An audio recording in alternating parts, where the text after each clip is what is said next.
Zechariah 14:12. And this shall be the plague wherewith the Lord will smite all the people that have fought against Jerusalem. Their flesh shall consume away while they stand upon their feet. So this is how the Lord feels about these nations, man, that are like a drop from a vessel. The Lord said, he said, this is how he feels for what they did to us. And even the ones that scoff at us in these last days, that scoff at the prophets, that scoff at the Lord's message, at his word, man. He said he wants your flesh to consume off your body. Yep, he wants this to happen. This is his imagination. I got you. All right? This one right here, this one even better. Oh, yeah. God. He want a tan, he gonna get a super tan. Hope you don't mind being crispy. Yeah, being crispy. Yeah, that crispy like tan. God. That's classic. That's deep food. All right. So he said, what they going? He said, this is the judgment that he issued with thunder from the heavens. That he wants this to play out on the earth, that their flesh consume away with fire. So how are you gonna make that happen to everybody here that's on this land? Somebody run around with a flamethrower, or a giant depository gets blown up or something, or a volcano, another asteroid. The Lord like, nah, man, I got more imagination than that. So he chose a missile, 200 million of them, to hit this place, man. Warheads. When you hear Russia, you hear about all these nations directing their aim towards this place, just know that's the Most High's righteous anger. They tried to tell you, not God bless America, God damn America. They tried to tell you. You gotta try to tell you, you gotta hear it through the grapevine. All right, how you doing now? All right now. You got something? I got it. Good, bro. I got it. I got Jeremiah 51. Probably, but it's cool. Don't worry about it. We can wrap it. It's Jeremiah chapter 51, verse 7. Since Babylon hath been a golden cup in the Lord's hands, that made all the earth drunken, the nations have drunken of her wine, therefore the nations are mad. So come and now the nations are crazy, and ultimately they're focused on their aim towards Babylon, you know. Right. Yep. So the same thing that make you laugh, make you cry. So the same thing that made America popular. Oh man, the Lord gonna use the nation to hate it. Nah, man. The same one that the same one that raised you up, make you fall. Yeah. And what T.I. said the other day. All right. Where was that? Zechariah 14. Yeah. We done with that one? Yeah, basically. Look at Isaiah 34:4. All the way to 7, then we go to Ezekiel 24. It's Isaiah chapter 34, verse 4. And all the hosts of heaven shall be dissolved, and the heavens shall be rolled together as a scroll. Yep. And all their hosts shall fall down as the leaf falleth off from the vine, and as a falling fig from the fig tree. Word again? Yeah, run it back. But it's Isaiah chapter 34, verse 4. And all the hosts of heaven shall be dissolved, and the heavens shall be rolled together as a scroll, and all their hosts shall fall down as a leaf falling off from the vine. See, the missiles, that's a missile war back right there, man. Missiles gonna be hit. They said, what they say? It's like trying to shoot a bullet at a bullet.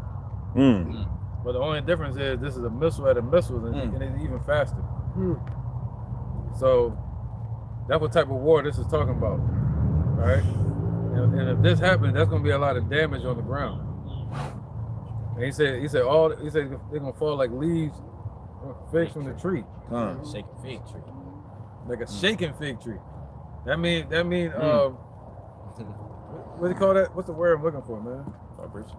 No, it's like divine intervention. It's like they don't fall off when they expect it to. Oh, God. Right. You know what I mean? They just want to sit them and keep them in storage, but the Lord gonna say, nah, He's gonna shake the tree. Right. With a mighty wind. Yep. Right. And cause this war to happen. Right, just like it says in Ezekiel 38, it said, I shall put an evil thought into thy mind. Yeah. That you shall go down to the land of unwalled villages. Yeah, he gonna cause them to shoot off the missiles. He's gonna think an evil thought. Can you imagine all of a sudden, He gonna make the air like the Grinch. Like the Grinch. You know what? Big. Wait, shit. All right, somebody else. Who's reading? I was reading Isaiah 34:4. All the way to 7. All the way to 7. This is Isaiah chapter 34, verse 5. For my sword shall be bathed in heaven. Behold, it shall come down upon Idumea. Well, whose sword? Esau's sword? No, it's the Most High Yahweh's sword. You know, it's gonna be bathed in the heavens, meaning it's gonna fly from one country to the next. All right. And upon the people. Somebody know what that's at in the Apocrypha? Ends of the earth. Yep. So them missiles gonna be shot from one end of the earth to the other, and they're gonna be bathed in the Shemayim. See, not just sitting in the Silo. in the silos. Yep. The water, brother. But they're gonna be shot off. Used. Go ahead, brother. Then y'all got precept down here. Same you just called out. You probably got it. You got it. God, the second Esdras, chapter 16, verse 13. For strong is his right hand that bendeth the bow, his arrows that he shooteth are short. Right, spiritual, man. Meaning his spiritual power is mighty and strong, man. That who can go up against it? Who shall not fear? All right, go ahead. And shall not miss when they begin to be shot into the ends of the world. Right, and they're not gonna miss. I don't care what you do, how you try to deter it, what you're planning on, missile defense. You can try to move the country if you get somebody to ways to do that. But the Lord gonna make sure they hit their target. All right, when they get shot. I don't care if Stevie Wonder shoot them damn things off. Bullseye. They're gonna land right where they need to, right in the bucket, like Larry Bird. Precept. This is Deuteronomy chapter 32, verse 39. See now that I, even I, am he, and there is no God with me. I unalive and I make alive. I wound and I heal. Neither is there any that can be delivered out of my hand. For if I lift up my hand to heaven and I say, I live forever, if I whet my glittering sword and my hand take hold of judgment, I will render vengeance to mine enemies and I will reward them that hate me. I will make my arrows drop with blood and my sword shall devour flesh. Yeah, so the Lord said, you don't want him to wear this sword, man. Man, he's gonna be a bloody scene. If he wear his sword, if you don't want me to join the fight, that's what he's saying. Y'all fighting, but you don't want me to get in the fight. If he bloody his sword, that means everybody, he said, pew, pew, everybody go. Good. Everybody done. It's 22. And This is 22. Yeah. Yeah. You know? That's like when people close down and be swinging haymakers. They're hitting everybody. hey, damn, don't be a menace. Don't be a menace. Hey, God. hey, the crazy shit is they was all different nationalities too. They was. Hey, Lord, come in that bitch swinging, boy. He laid them all out too. God. All in these. Even baby kid. Yo, God. I was just gonna put a clip of that up right here. That Oh, was it funny. was like that one. What was that? I don't know if it was a commercial or just a clip where the fathers, they was at a cookout and the father seen the kids playing and Gone. yeah, Gone. and he went through this slapping everybody in the backyard. Yeah, that's slapping everybody. Police came, he slapped them too. Yeah, man. So whatever, put like this, whatever Yahweh shoot going in, Gone. you can count that as a bucket. Damn. He said they shall not miss. Is that what's it on there? No, this is Joel. Oh, that was something else, right? Okay. Somebody, yeah, precept. Just going to that point that you made about how when the Lord shoot those arrows off, they're not gonna miss. Yeah. All right. This is Jeremiah 51:29. It says, "And the land shall tremble in sorrow, for every purpose of the Lord shall be performed against Babylon." So every purpose that the Lord, for every purpose that the Lord does, it's going to be performed against Babylon to his intent of his heart, you know. And the scripture says, to make the land of Babylon a desolation without an inhabitant. So hey, that's just more proof that this place is going to be destroyed. You know what I'm saying? By nuclear fire and these arrows, man. Precept. Isaiah 13 and 5. They come from a far country, from the end of heaven, even the Lord and the weapons of his indignation to destroy the whole land. That what you were saying?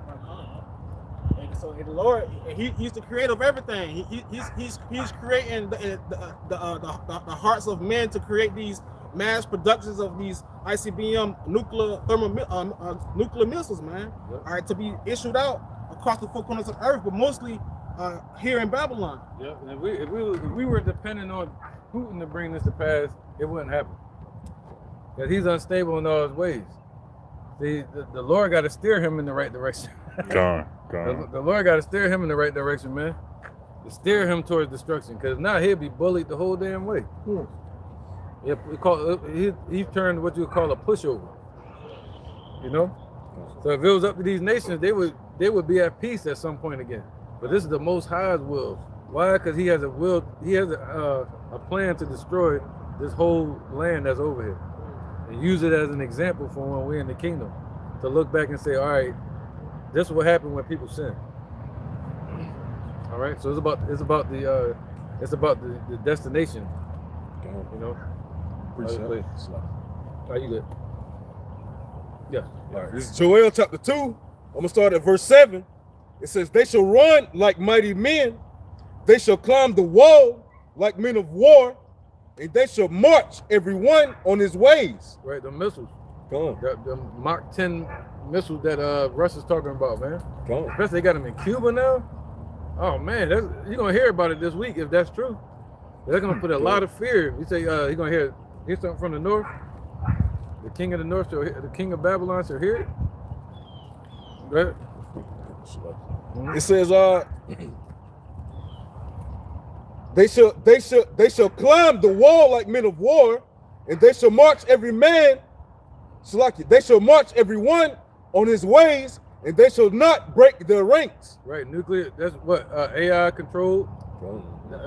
Being controlled by satellites, going all around your damn missile defenses, all through the damn what they call that, airspace. Go ahead, brother. Defensive systems, your golden domes, platinum dome, silver dome, whatever you want to call it. No type of defense is going to be able to suffice for the judgment of the Lord within that day, man. You know, henceforth, that's why the Lord Yahweh created the smith that blow off the coal, man. You got Russia, all right. They got the Avangard, which is a nuclear missile, ICBM. It's like, well, you got God, and they got the ICBM. It's able to maneuver around any defensive system, man. So anything that you put forth in front of it, it's not going to be able to stop, man. So with that being said, they're going to fulfill the Lord Yahweh Bashem Yahushai's will, all right? As scripture say, his word should not return to him void. So with that being said, hey, Steph Curry, man, shit, he go shoot and ain't gonna miss. Yeah. Hey, I went too far back. Hey, no, He official. About to, he was cold too. Yeah. Verse 8 of Joel 2. It says, "Neither shall one thrust another, they shall walk every one in his path, and when they fall upon the sword, they shall not be wounded." So shit, even if they do get touched, they still go continue to go until that mark that it's sent to go to, you know? So it's nothing that can be able to stop the power and force and will of the Lord Yahweh Bashem Yahushua, man. If he commanded it, hey, it's gonna happen. He gonna shoot his bow and arrow by way of word of mouth, man. Yeah, you shoot an arrow, he shoot an arrow, his arrow gonna split yours. God. Well, yeah, Robin Hood type shit. Nigga. Let's split that joint, yeah. Done. All right. Yeah, you got more? Yeah, we're Say right. this one more verse. Verse 9, Joel chapter 2. It says, "They shall run to and fro in the city. They shall run upon the wall. They shall climb up upon the houses. They shall enter at the windows like a thief." The airspace. Gone, man. Hey, so with that being said, hey, shit, it's going to enter like a thief. That's why you got to measure the times diligently within itself. We don't know the day, nor the hour, nor the second, nor the minute. But guess what? We measure the times diligently within itself. That was brought out earlier today, man. 2nd Ezra chapter 9, all right? As the Lord Yahweh Bashem Yahushua commanded us to do so, all right? So with that being said, we won't be caught up as 2/3 of our people were, all right, during the times of Noah, man. So when the time of the son of the coming of the Son of Man come, all right, when the Lord Yahweh Shai come, hey shit, we can be watching as he commanded us to do, and we won't be partakers of that destruction, man. Only witnesses of it. Yahweh Rakhtaz are we part of that number, you know? And the crazy part about it is those undetectable missiles that these other nations got, that's in response to those because nobody could match those B-52 stealth bombers. Nobody could match with that because they can fly through, bomb something up, but by the time you realize it, it's over. They gone, they back to the base. You know what I'm saying? But the problem with that is they're manned. These missiles ain't manned. You feel what I'm saying? So that's an upgrade to what, because allegedly U.S. started flexing their muscle in June. They moved them from Missouri. They moved like 20 of them from Missouri to Guam. Abionically. What? I mean, to Guam, and celebrate Christmas. Sorry about that. You got So what do you want to say? turn that volume right up. What do I say instead of Just say shalom or peace or hello, like you. Shalom, peace. Yeah, not everybody celebrates these pagan holidays. That's coming from Babylon, man. That's the celebration of Nimrod. That's not the Lord. No offense to you, I'm just teaching. That's not the Lord's birthday. It's Christ's mass gathering of the Messiah. He was born in the springtime. But so they celebrating something else in the winter. Thank you. Thank you. So when you for say Merry telling Christmas, it's like, it's kind of, it's a pagan day. Yeah, that's true. The Lord got Have a good day. The word holiday comes from holy day. So is Halloween holy? So let me put it this way. Yeah. Have a good day. Thank you. You too. Y'all have a good day. You too. No problem at all. We out here to teach anyway, so no offense at all. No, I didn't take it. Thank you. All right. Y'all have a good one. All right. What you saying about that? no, I was just talking about how in June of this year, America allegedly moved like 20 of those stealth bombers from Missouri in the nuclear station in Missouri to their military facility in Guam in the middle of the Pacific. You see what I'm saying? So now that was during the heightened time of the China and Taiwan thing that was going on. That when it got real, kind of got real escalated. So that's when they moved them over there, trying to show force of muscles. And what did China do? They started showing missiles.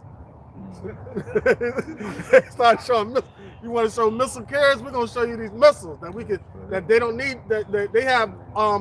They're more mobile too. They can shoot them off from anywhere. The stealth bombers made by America cost like some odd billions of dollars, but the stealth bombers that China made, which are pretty much the exact same as the American ones, cost millions of dollars to make. Yeah. So they can make more cheaper and with the same type of quality. So it's You hit Revelation 1 and 3 real quick. I think it was. This is Revelations chapter 1, verse 3, and it reads, "Blessed is he that readeth, and they that hear the words of this prophecy." Right. So you're blessed if you're able to read and understand and hear the words of this prophecy, man. All right. Whether you reading and the Lord dealing with you, or if you hear it from one of the brothers or the elders, and the Lord gives you a mind to be able to accept it. All right. And make sure you don't regurgitate or throw up. You might be allergic to the truth. Hey, boy, that's the boys kicking I had an adverse reaction to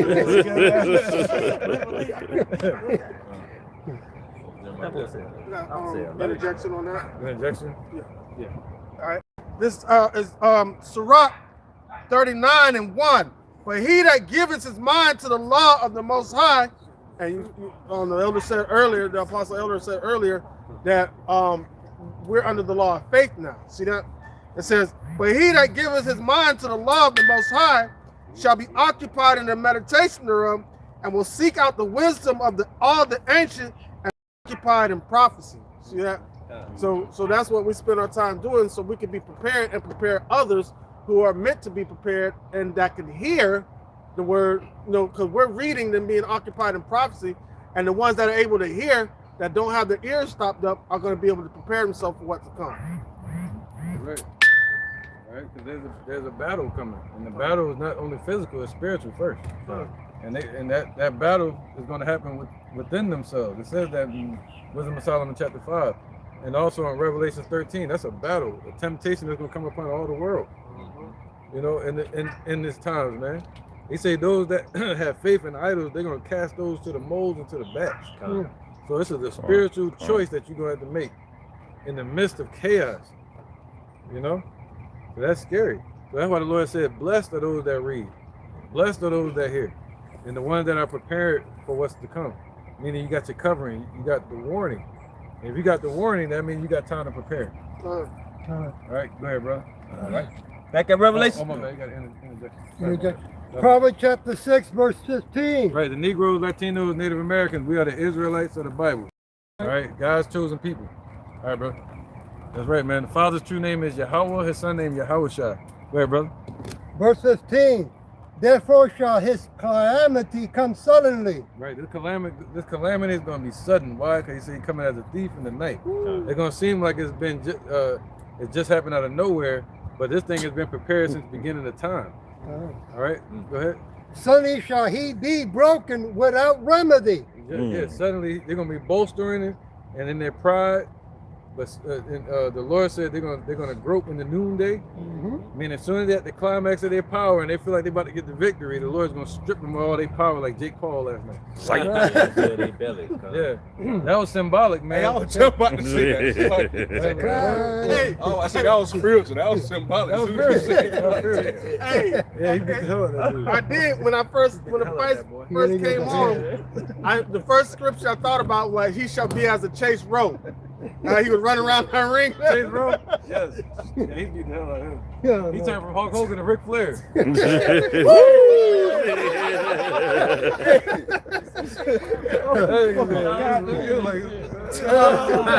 The timing be crazy. Hey, man. the timing, man. Timing. Hey, look at us. Do the Jake Paul. Just do the Jake Paul. Hey, yo. What he say? Milk the body. Y'all hard on that one. Jake whooped his ass with a smile on his face. Man. Jake whoop Jake. Yeah, there you go. That was symbolic of that pride, though. Come on. And believing in those Greek and Roman idols. You know, thinking that money is power, and money can be more than willpower. And Anthony Joshua, he had that old slave mentality, that old slave anger built up. You gonna pay me to beat my master? Yeah. So, Hey, precept. yeah. So the Lord gonna steal the soul of this place. Shang Tsung. This is Second Ezra chapter 16. I'm gonna start at verse 19. It says, "Behold, famine and plague, tribulation and anguish are sent as scourges for amendment, but for all these things they shall not turn from their wickedness, nor be always mindful of the scourges."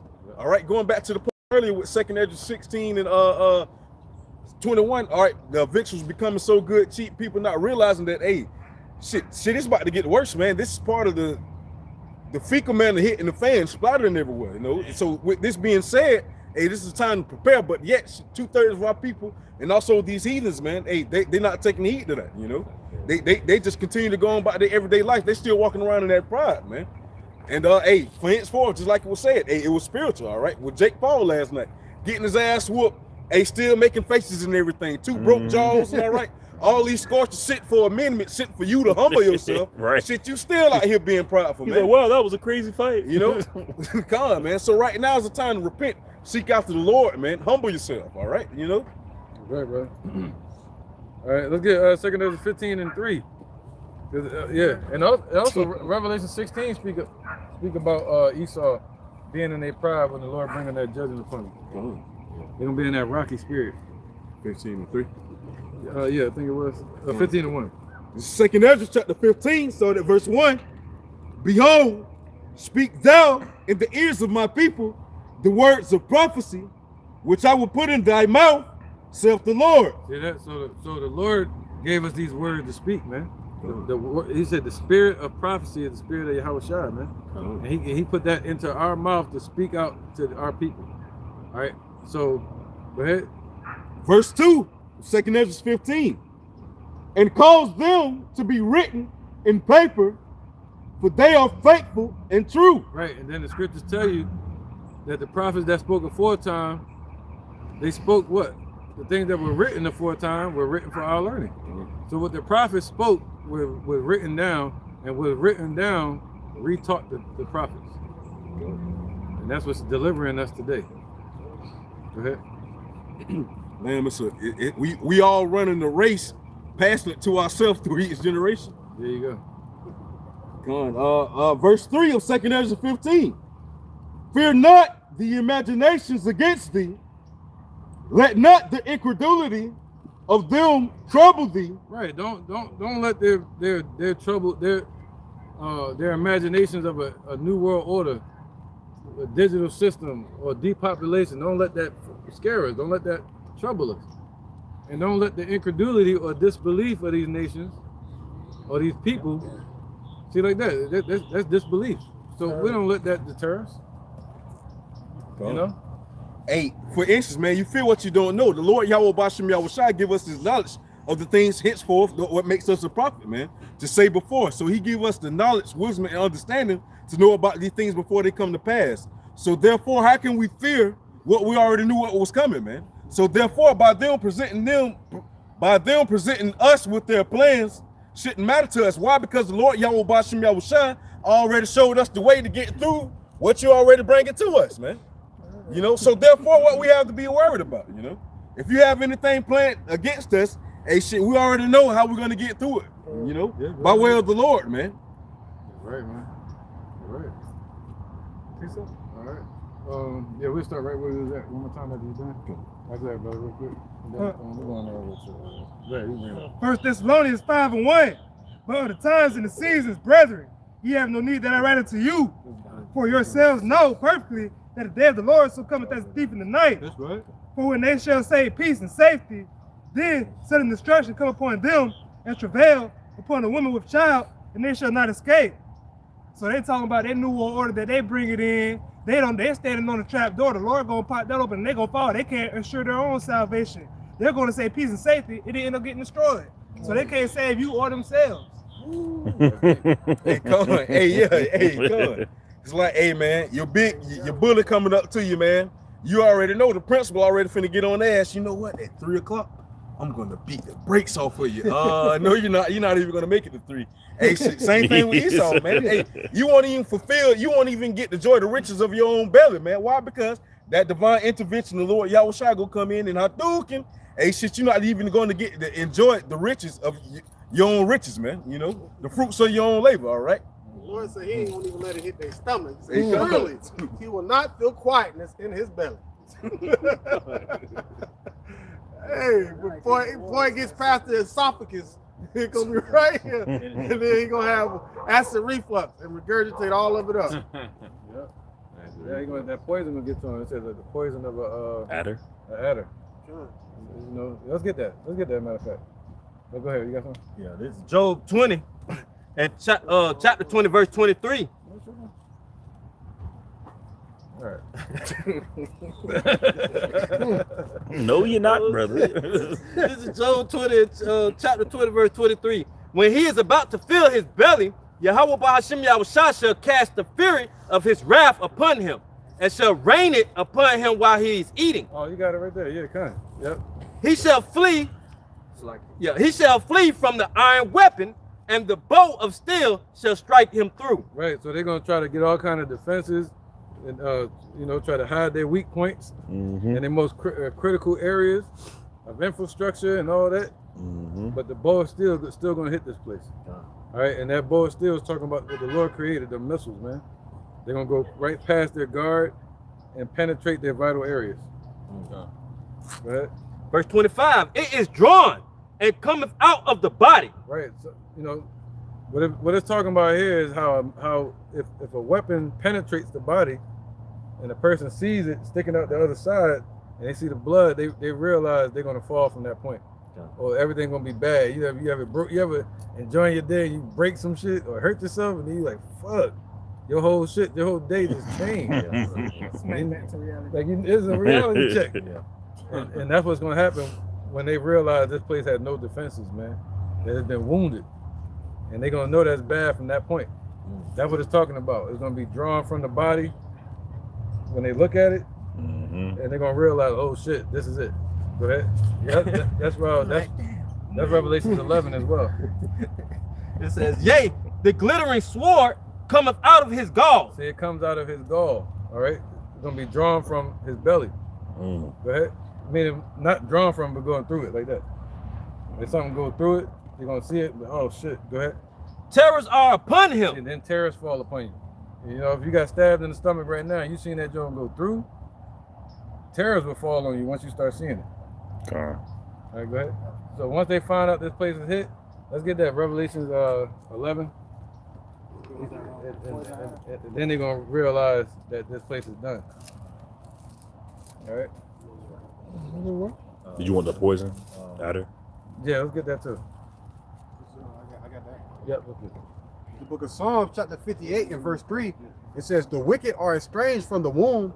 They go astray as soon as they be born, speaking lies. Their poison is like the poison of a serpent. They are like the deaf adder that stoppeth the ear. Read it. My bad. I was talking over here. My bad. Read it again. Verse 4, their poison is like the poison of a serpent. They are like the deaf adder. No, not that. It was in this one.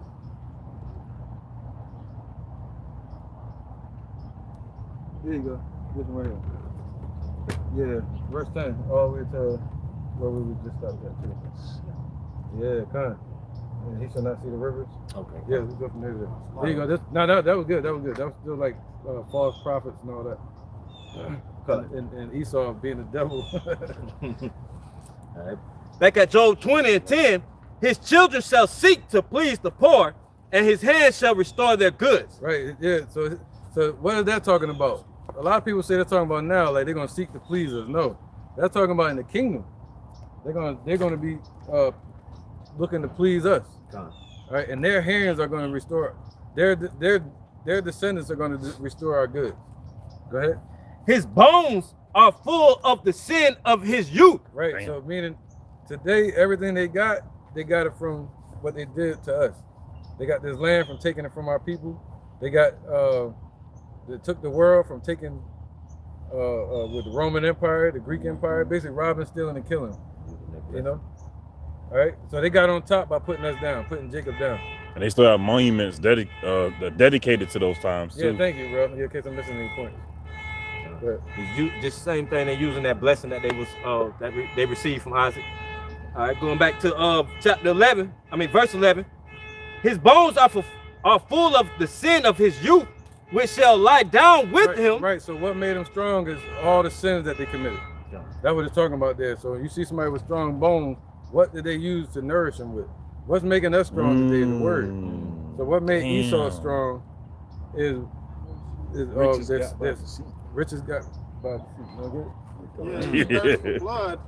That's what his bones is filled like with. His thirst for blood. That's what he nourished himself with. He nourished that spirit inside him with that thirst for blood. Man. Yeah, not only that, but money, greed, power, deceit, lying, idol worship. Yeah, basically, violence against Jacob. Come. Go ahead. This is Sirach chapter 10, verse 8. Let's start with 7. Pride is hateful before the Most High, and man, and by both doth one commit iniquity.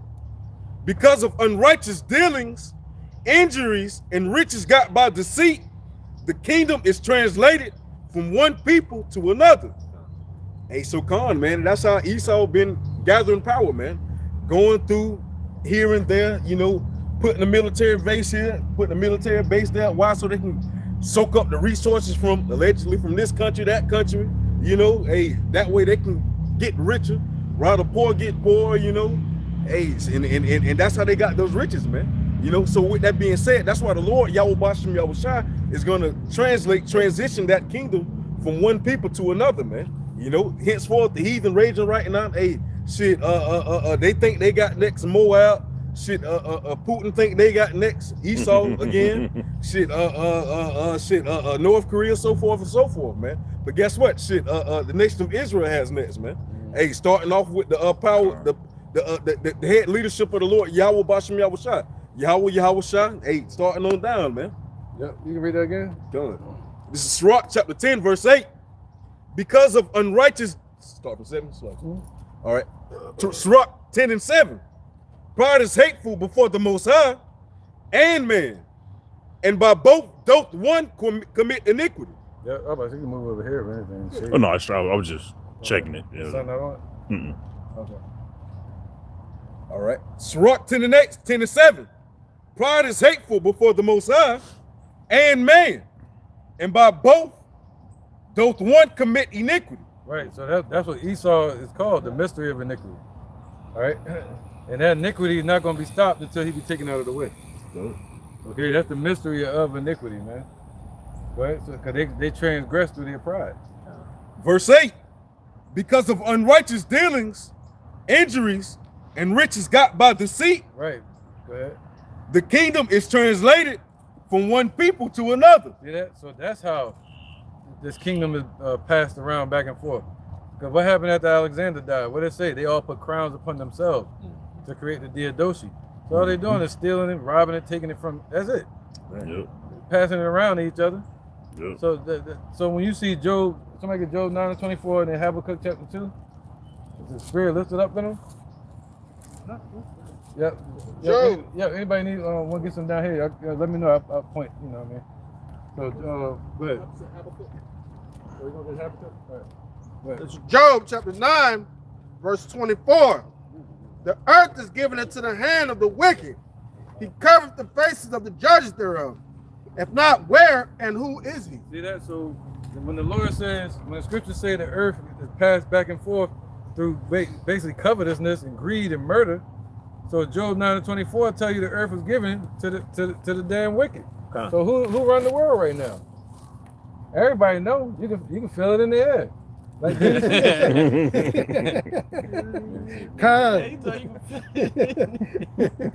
right? No, that's who. That's love. They felt it. That's why they grinning. Yeah. He know what he did. Little Chester grin. But yeah, these devils here, man. He's like, yeah, you got me. Yeah. Take it easy, buddy. Let me get you. Let me enjoy my kingdom. All right. So that the earth is given into the hands of the wicked because the Lord let them have their way. He gave Esau his blessing with the sword. Riches gotten by deceit, man, unrighteously, man. But we're gonna get it righteously by the judgment of the Lord. All right. It's gonna be given to us. Habakkuk 2. This is Habakkuk chapter 2. I'm gonna start at verse 4. It says, behold, his soul which is lifted up is not upright in him. Right, so his bones are full of the sins of his youth. He's sitting there strong, standing up, bones all strong and shit. Strong boned it. Mentally, not physically. He's strong in sin. Wicked ass nigga. Oh, that's why we say Alexander the Great, or great in wickedness. Yeah, that's all they ever were, man. Yeah. Fucking pig heart transplants and whatnot. Yeah. So, you know, the earth was given to the hand of the wicked, and they've gotten it through what? Ill-gotten gain, which goes into what's the word? Covetousness. All right, covetousness is ill-gotten gain. All right, where was that? Habakkuk.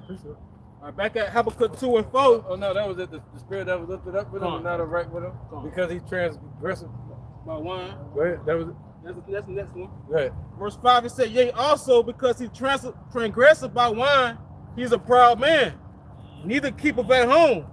So pride caused you to transgress, and then riches caused you to get prideful. So the Lord gave him a double whammy. All right. Frankenstein, man, spiritual Frankenstein, Esau. And then you got spiritual lepers, people like Sakari 2.0. I was about to say, God. All right, what was that? No, that was it on that. That wasn't on that. So we dealing with the pride of Esau, that they think that this war, that this destruction is not coming, that the judgment of the Lord, that the Most High is not going to play out. All right. So as soon as they go to fill that belly, what you reading? My bad. Yep, his bones are full of sin. They're full of the sins of their youth, man. Go ahead. All right. This is Job 20:11. His bones are full of the sin of his youth, which shall lay down with him in the dust. So it's gonna follow him all the way till he where it say rich man lift up his eyes in hell. It's gonna follow him all the way to there, man. Damn. Right? They say that name shall be that name should be a curse. In the earth. A curse to my people or something like that. Somebody know what that? Curse to what? I can't word it right. I'm about to say proverb by word. Name should be a curse. I see their name for a curse unto my people. Isaiah 65 and 15. Yeah, there you go. Let's get that real quick. I think I hope I didn't say the whole script. 65 and 15. It says, this is Isaiah 65 and 15. And ye shall leave your name for a curse unto my chosen. For the Lord Yahweh Bashem Yahushua shall slay thee and call his servants by another name. There you go. All right, so we've been called by bywords and proverbs, you know, but now they're gonna be called by that. It's gonna be a bad thing to be called Esau. All right. Dang. So in this society we were hated, but in the kingdom to come we're gonna be loved. In this society you're loved, but in the kingdom to come they're gonna be hated. All right, and it's gonna be remembered everything that they did to us while we're in power. The Lord gonna let us remember that shit, and it's gonna follow them all the sins of their youth. And they're gonna have to pay for that shit, and they're gonna get that judgment until the Lord has reestablished His kingdom upon this earth. And, you know, it ain't like it's not like after the missiles now it's over. They got their judgment. No, the Lord says it's gonna follow them until they're in the pit. All right, go ahead, brother. It's Psalms 41, 49 and 11. Their inward thoughts is that their houses shall continue forever, and their dwelling places to all generations. They call their lands after their own name. There you go. So that's what they do. They pass down the riches to each other. They keep the policies in place to keep themselves rich. They do depopulation, genocide on certain nations.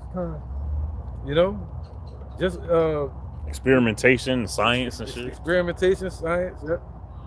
Just to keep us down, to keep them up. All right. He said their inward thought amongst themselves is that they rule forever. And the Lord like, yo, nah, he got other plans. All right, verse 12 says, nevertheless, man being in honor abideth not. He is like the beast that perish. Their way is their folly, yet their prosperity approve their sayings.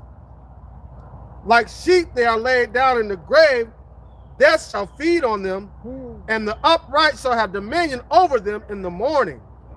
And their beauty shall consume in the grave from their dwelling. That's basically every way how they're going to end up. Like in their mind, they think they're going to continue forever. But even though they're in honor right now, they're still like the beasts of the field that perish. You see that? It'll be just like they are right now. Imagine Trump in the kingdom is perfectly the same, not apologizing, none of that. Just staying prideful the way he is. Oh man. I can be the best slave ever. Imagine yeah. No, everything can be alright. I'm about to change things. Yeah. This is temporary. I created this kingdom for you. Like, we created everything. He's still gonna be in chains saying "Make America Great Again." I created these We're gonna build back better. This is just temporary. got a precept. Go ahead, real quick, and then you got it. Second Esdras chapter 6, verse 9. For Esau is the end of the world, and Jacob is the beginning that follows it. Yeah, and that's what they need to understand. That the Lord is fading away Esau's world that was given to him, and that they're taken by ill-gotten gain. But the Lord is saying He about to take all that back from him, as we were just reading a minute ago. We're gonna get back to that too. All right, what made them strong, the Lord gonna use to make them weak. That's what this scripture is saying. What made them strong is going to be like poison to them and breaking them down because the Lord is judging them for it. Malachi 1 and 4. Whereas Edom saith, we are impoverished, and we will return and build the desolate places. Thus saith the Lord of hosts, they shall build, but I will throw down. And they shall call in the border of wickedness, and the people against whom the Lord hath indignation forever. And that's what it all comes down to. They done built all these kingdoms from the Greek Empire, Rome, this, that, and the third, all the way to here, Babylon, America, and the Lord done destroyed all these kingdoms. So how much more for this kingdom to be destroyed? The Lord already showed he can do it. So there's nothing you can do to stop the will of the Lord coming to pass. The Lord labeled you as the border of wickedness for the day of judgment, and your day coming. Right, you're gonna destroy Babylon, boy. Right, boy. It's coming to you. Hear that, boy? The Esau in that mindset of build, build, build. The Lord in the mindset of destroy, destroy, destroy. And Esau got our people follow behind him, walking around as it is in the days of Noah, but they don't know that Esau has a judgment coming. They're following the people that the Lord made to be wicked. And that has our people in the colonized mindset. They're going to take a portion of that judgment, but follow behind him when it's time to separate from these works of darkness, stop step into the light of Yahweh Shemel Shai. And so Esau got the 2/3 of our people's blood on his hands too for leading them astray. Right. All right, let's get back to this real quick. All right, back at Job 20 and verse 12. The wickedness be sweet in his mouth. Right, it's sweet. It tastes sweet at first. When they had us in slavery, when they had us in here, this shit was sweet. They had a 4-course meal. They're happy. Right, so that shit was sweet when they were devouring us. Go ahead, brother. Yep. It says, sweet. The wickedness be sweet in his mouth. Look at him, he look happy, don't he? Go ahead. Though he hide it under his tongue. They tried to hide it. They hide it. We say, never trust our enemy. You know?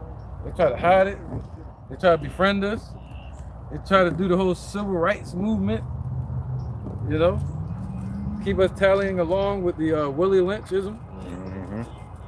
Yeah, go ahead. Though he spare it.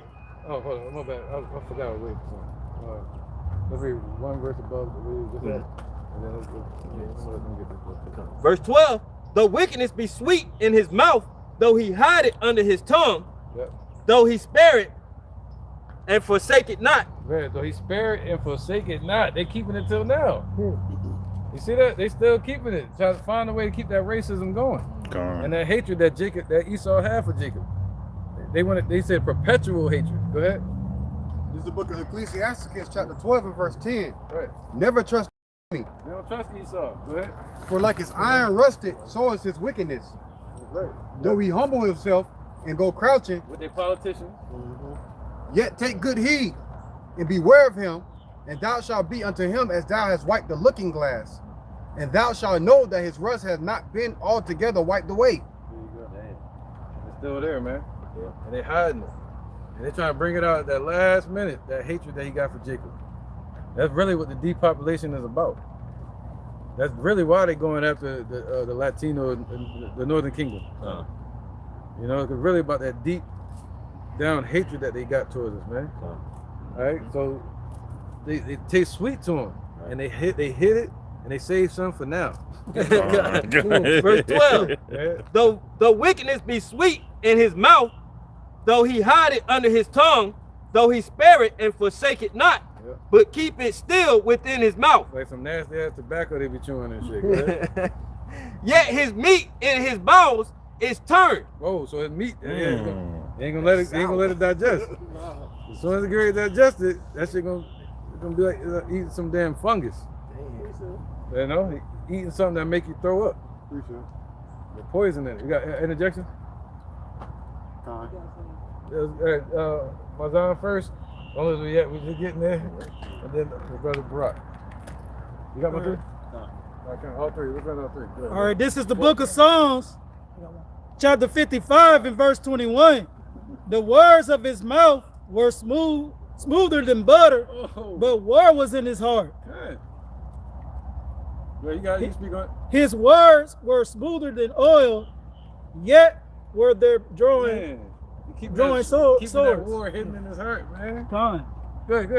Yeah, and I just brought that out to back up the elder, man. You know, just like they did with the so-called Native American Indians, man. They broke so many peace treaties And they doing the same thing today with our people, man. Breaking so many things that they promised to our people, they never kept it. You know what I'm saying? Their superpower is basically their lies, man. They lies and say promise peace. You know what I'm saying? But then they go against their words. They're hypocrites. Oh, they just making these promises to break them. They're doing it for their advantage. As soon as it's not beneficiary to them, it's all off. Hold on, I'm gonna get Barack first. Go ahead, Barack. And then we're gonna come back down here. Ezekiel chapter 35 and verse 5, because thou hast had a perpetual hatred and hast shed the blood of the children of Israel by the force of the sword in the time of their calamity, in the time that their iniquity had an end. Therefore, as I live, saith the Lord Yahweh, I will prepare thee unto blood, and blood shall pursue thee, since thou hast not hated blood, even blood shall pursue thee. Think about it. Why you think of course the birthright, right? Is the reason why Esau hates us so much. But as much as Esau hates us, that's how much the Most High hates him. You see that? So that's why he gonna turn up Esau a notch, because what's that gonna do is gonna turn him up. You know what I'm saying? He like Yahweh Shah is a balanced power. He ain't gonna just like despise anybody for no reason. He's gonna give a reason for his despisal. So much as you don't like blood, guess what? That's how much the Lord loves it too. Damn. Hey, Con, like in the movie Hidden Figures, the one Edomite, like, she said, I really don't have a problem with you people. Then the Jake lady said, yeah, I know you would love to believe that in yourself, but knowing that they actually do, you know what I'm saying? They can't hide it, you know? Shit, it's like the more they try to hide it, shit, it's like the more they implode on the inside, like, it's gonna burst out somewhere, you know? All it takes is the right opportunity. Like no matter, like, oh, I love everybody. No, all it takes is the right situation for that hatred to be exposed, because it's there. It ain't going. The Lord made sure it wasn't gonna go nowhere. It's just a matter. It's just a matter of circumstances. The circumstances are such that right now they don't have to haul off and you know, go and string somebody up, or you know, sick dogs and things of that nature. But you know, let the government fail. You know, let all the benefits run out. Let all the victuals be as such that, you know, they can't even purchase a loaf of bread anymore. Then you're gonna see everybody flip, and that perpetual hatred that's been in their spirit, as it's written in the scriptures, is going to come out. It's already there. Again, the circumstances just don't allow for it to come out. Right. Yeah, and they already lynching us with their system. And then they got the dogs of these other nations. They sick these nations. Confederate against dogs lick their wounds. So they lynching us, and they got the dogs in a different way. Hey, it was just I was reading about these two Edomites. They went over to Venezuela. You know, the whole fiasco Venezuela got on. Shit, there's nothing over there silver right now. No, it's pretty much straight chaos. So it was two Edomites went over there, tried to take over and put all the jakes that was over there into take it back to that point right there, you know, as far as the slavery, you know. Captivity.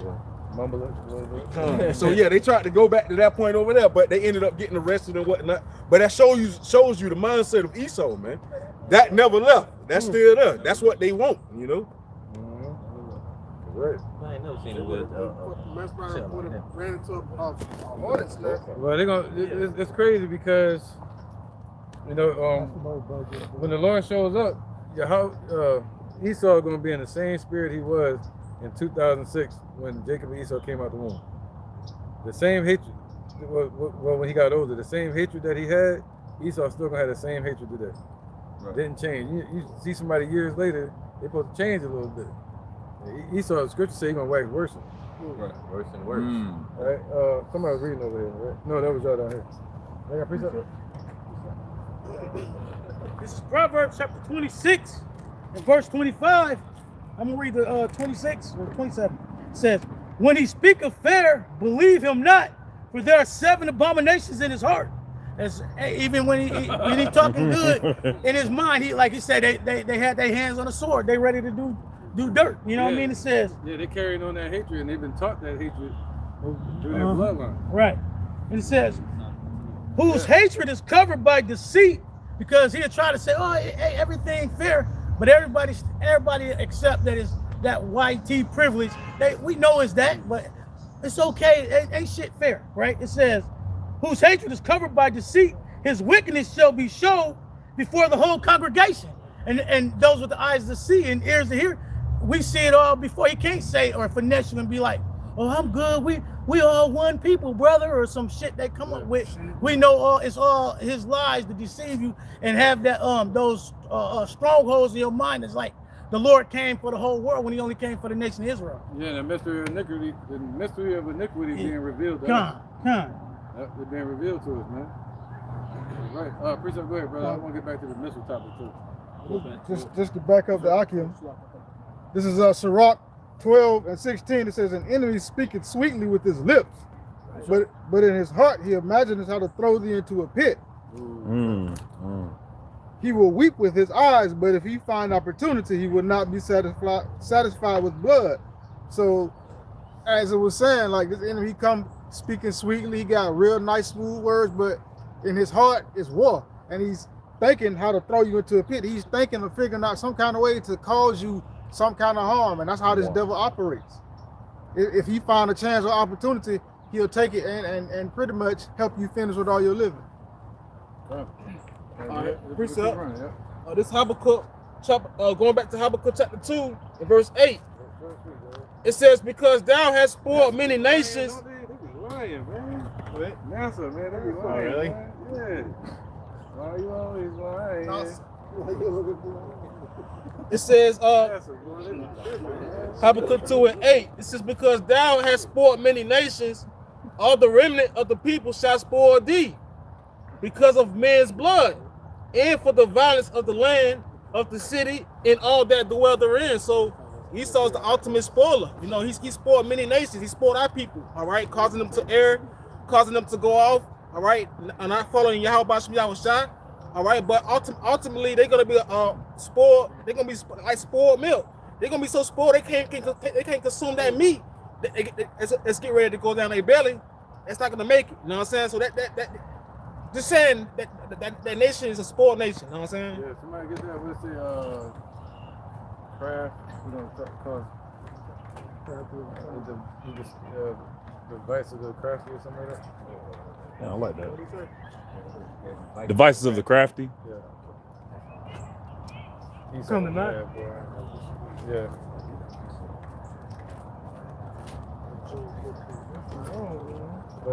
Yeah, we good. I'm going to keep where we at. Somebody let me know when y'all get it. Come on. I got it. Hold on, no, don't select it. Okay, I got it.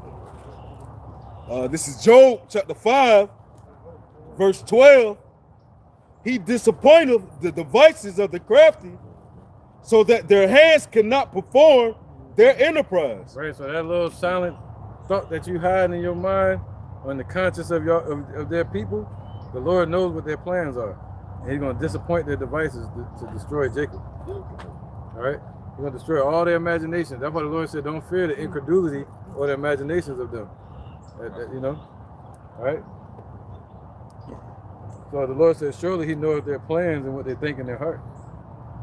All right, go ahead, bro. Yeah, real quick. Go ahead. Obadiah 1 and 6. How are the things of Esau searched out? How are his hidden things sought up? There you go.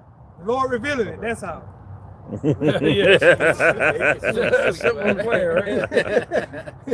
Short and sweet. The Lord said he's going to expose them, man. All right, he's exposing them right now. All right, so once we see Russia and them talking about mock missiles they putting in Cuba, that's a major part of prophecy right there. But that's the closest you'll ever get to World War III. Once again, just like during the Cuban Missile Crisis. Go ahead, brother. Back at Job 20 and 14, yet his meat and his bowels is turned. It is the gall of asp within him. Yeah, that don't look like a whole steak. But then they ate some damn poison. Right? He over there eating the couch sofa. Eating foam. Yeah. Verse 15, he has swallowed down riches, and he shall vomit them up again. Right, they swallowed down riches, and they're going to vomit it right back up because of the poison that's in it. even the children of Israel, they're going to have to vomit us up. That's what it's really talking about. Taking us into captivity. And keeping us here is like keeping a poison within their body. It's going to cause the Lord to judge them and bring death upon them. Go ahead. Yahweh Bahashim Yahushua shall cast them out of his belly. See, the Lord is going to cast them out of his belly. Go ahead with that sickness, that poison. Go ahead. He shall suck the poison of asps. The viper's tongue shall slay him. There you go. All right, so they're basically describing poison. Okay? So the viper's tongue represents that poison that it was talking about when it said, where it said? It turned into gall. There you go, read that again. That gall of asp, yep. Verse 14, yet his meat in his bowels is turned.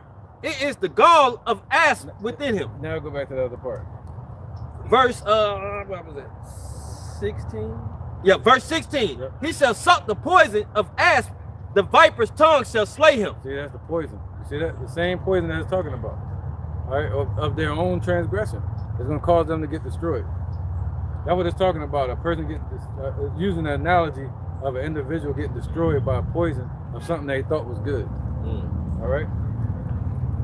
That's right, because we know the Lord is a so-called black man from the tribe of Judah. That's right. Verse 17.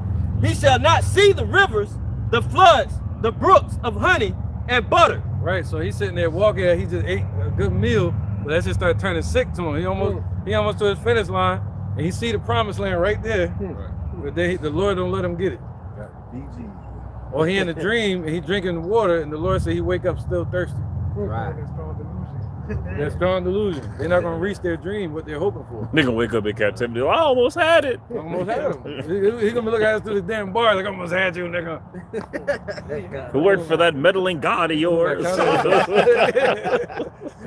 funny for that one. It wasn't for that meddling God. About a stupid dude. That's crazy. Like you Hebrews. Verse 18. That which he labored for, I'm gonna start 17 again. He shall not see the rivers, the floods, the brooks of honey and butter. That which he labored for shall he restore. Right, that's this whole metropolis of a new world order. What's that thing called they built out there? Talking about the space station? Space Hotel thing. It was a movie. Oh, Elysium. Elysium. Matt Damon. This whole Elysium they trying to build. Right, it ain't gonna happen. You know, they see a world. There you go. I knew it was something else. Albania. Whoever that is, if I'm wrong, it's not Albania, but it's somebody. They did what we was talking about. I forgot who I was talking to though. They did it. They did it. They did it. Fuck, man, I forgot to bring this out. Yeah, man. You know they did it. They had the other day, they just removed one of the senator seats over there in that country I'm trying to name, and they replaced it with AI. Oh, I saw that. I saw the headline of that article. I didn't read it. Damn, I think it was Albania. It was one of them Muslim countries. We said before there was an open seat, and they were going to fill that seat with And that's AI. That's their whole plan. That's their plan. They say they're gonna trust science. That's their whole plan. It's like the elders talking about that movie Elysium. They feel like they're gonna be somewhere up on a space station chilling out like Elysium or something like you've seen in Halo. Some big ass space station they want to put up there. The Death Star is really what it's gonna be. You know what I'm saying? While they looking down and we're all being controlled by AI, robots. Yeah. You know what I mean? That's why you get the Book of Eli at the end of it. You know? Albania. Yes, Albania. They're gonna have the best technology. Gonna be able to heal. You know, they'll just be able to lay down in some damn bed and it's gonna scan their whole body. If they got broken bones, cancer, anything like that, it's just all fixed, taken care of. What they call that? The social credit score. They'll shut off your device anytime they want. Man. You know? Damn, con. And that come with the Salaki, with the EVs too. You know, as far as the vehicles and everything too. Porsche just allegedly shut down every single Porsche over in God. You know, everybody that had an EV Porsche got shut off the other day, man. Hey man, they so wicked with it, boy. You don't pay that car note, they shut it off. Yeah, they shut it off. Right. They don't repo it no more. They shut it off. Yeah, you can keep the card, bitch. Don't work. Shut down on the middle of the highway. Like, When, hey, crazy. if your car payment due at midnight and you talking about going to the club, 12:01. Hey, you better not try to walk out of there with that, boy. Nigga, you gonna be embarrassed, boy. All right, where was that? That was it on that? You want to get back to the middle part of it? Yeah, It's kind of. further down. It's further down. Yeah, that, I mean, we basically went through all of that, right? Yeah. We'll get all right, now get it. He's training. That's a Navy Marine right there. He's training. Yeah, he about to break the speed limit. You heard though, America's gonna get destroyed. On my watch. Watching that Tom Cruise. We ain't ever finished second Ezra, did we? 15. I stopped at like 3. Okay, we'll go back to that real quick. Yep. And then let's get maybe did we read second Ezra 9 yet? That was the first precept. I stopped at like 3 on that one too. Oh yeah, measure time. Yeah, we kind of bouncing around. Yeah, go ahead. I ain't finished Isaiah 34. This is second Ezra's. We want me to pick up back at 3 and start from the top. Start from 3. Fine. Then we're gonna go to Isaiah 34. All right, the second Ezra chapter 15, verse 3. Fear not the imaginations against thee. Let not the incredulity of them trouble thee that speak against thee. For all the unfaithful shall die in their unfaithfulness. So come on, man. Hey, though they don't believe, all right, hey, don't let their incredulity come against the faith that the Lord Yahweh Bashem Yahushai has established in you, man. Nothing that 2/3 all these heathen come up against us with, as far as their plans or their unbelief, can counter our belief and faith that we have within the Lord Yahweh Bashem Yahushai. That's right. It says, for all the unfaithful shall die in their unfaithfulness. Behold, saith the Lord Yahweh Bashem Yahushai, I will bring plagues upon the world, the sword, famine, death, and destruction. For wickedness hath exceedingly polluted the whole earth, and their hurtful works are fulfilled. The works are fulfilled, man. So once Babylon's works are fulfilled, Esau's works are fulfilled, 2/3 works are fulfilled.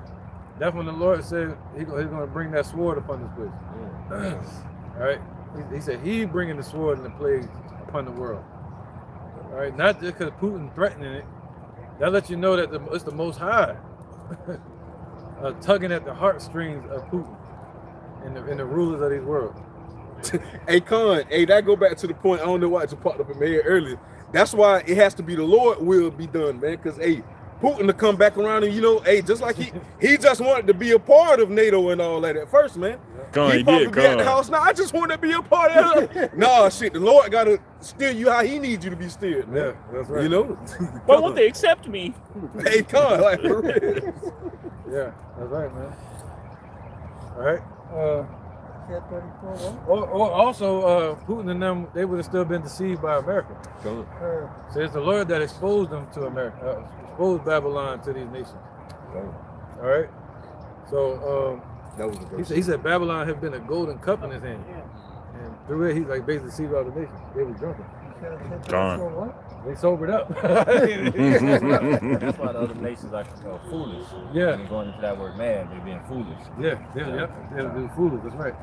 So now they ain't foolish no more. They're like, yo, I'm tired of it. How long should this continue? They said, how long should it continue in that which is not theirs? You know, how long are they gonna keep taking stuff from us and being so much debt, and still ruling the world?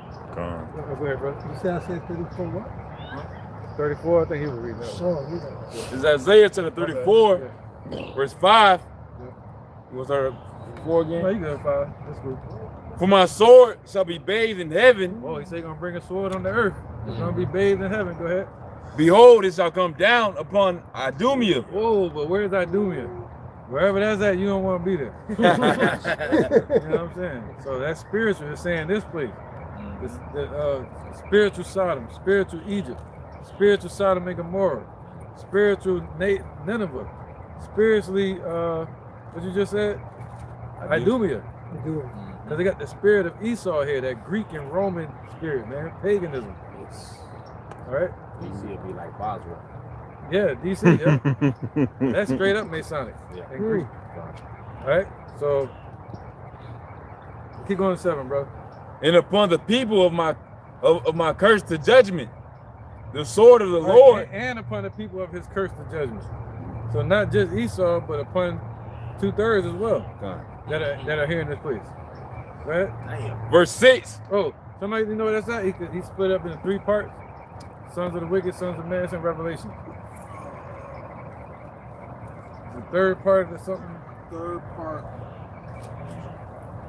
Is that? I don't know. I don't know what it is. Revelation 16.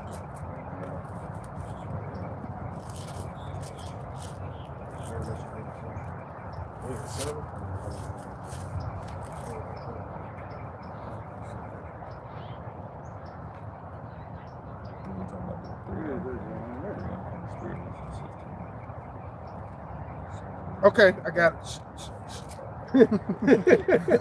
This is Revelation chapter 16, verse 19. And the great city,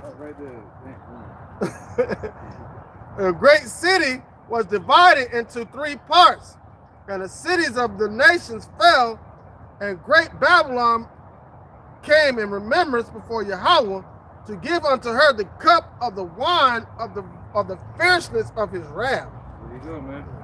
All right, so the earth is going to, this land is divided into 3 parts of cursed people. It's going to be the sons of the wicked, what could have been the sons of God, but it's going to be 2/3. You know, they're going to get destroyed here. And then you got the sons of man, which is the regular nation. All right, you got the sons of God here too, but the Lord is going to make a division. Somebody get that? Zechariah. Yeah. All right, this is Zechariah chapter 13, verse 8. And it shall come to pass that in all the land, saith Yahweh, 2 parts therein shall be cut off and die, but the 3rd shall be left therein. See that? So that's part of that equation as well in this land. All right, go ahead. And I will bring the 3rd part through the fire, and will refine them as silver is refined, and will try them as gold is tried. They shall call on my name, and I will hear them.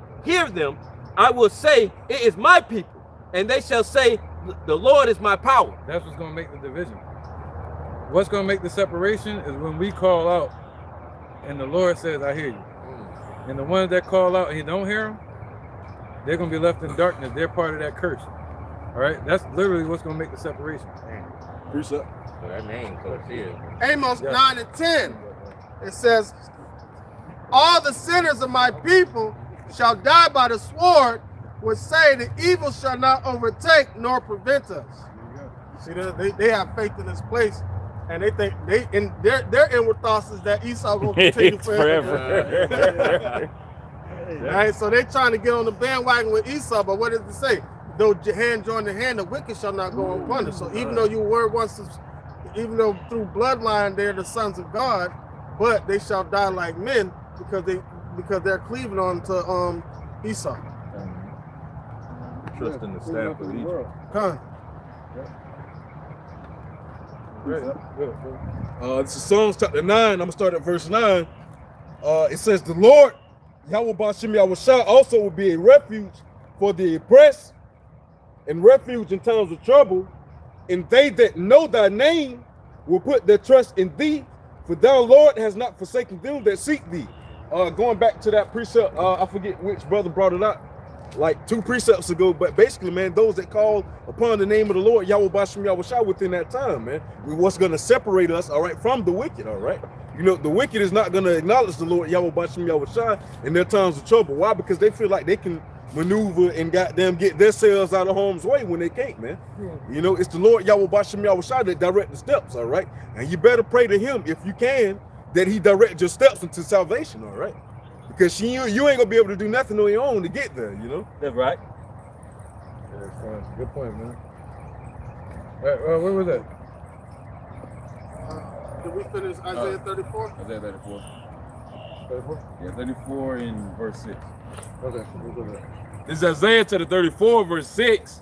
The sword of the Lord is filled with blood. It is made fat with fatness. There's a lot of fat people in America too. The Lord be giving it to you. And with blood of lambs and goats.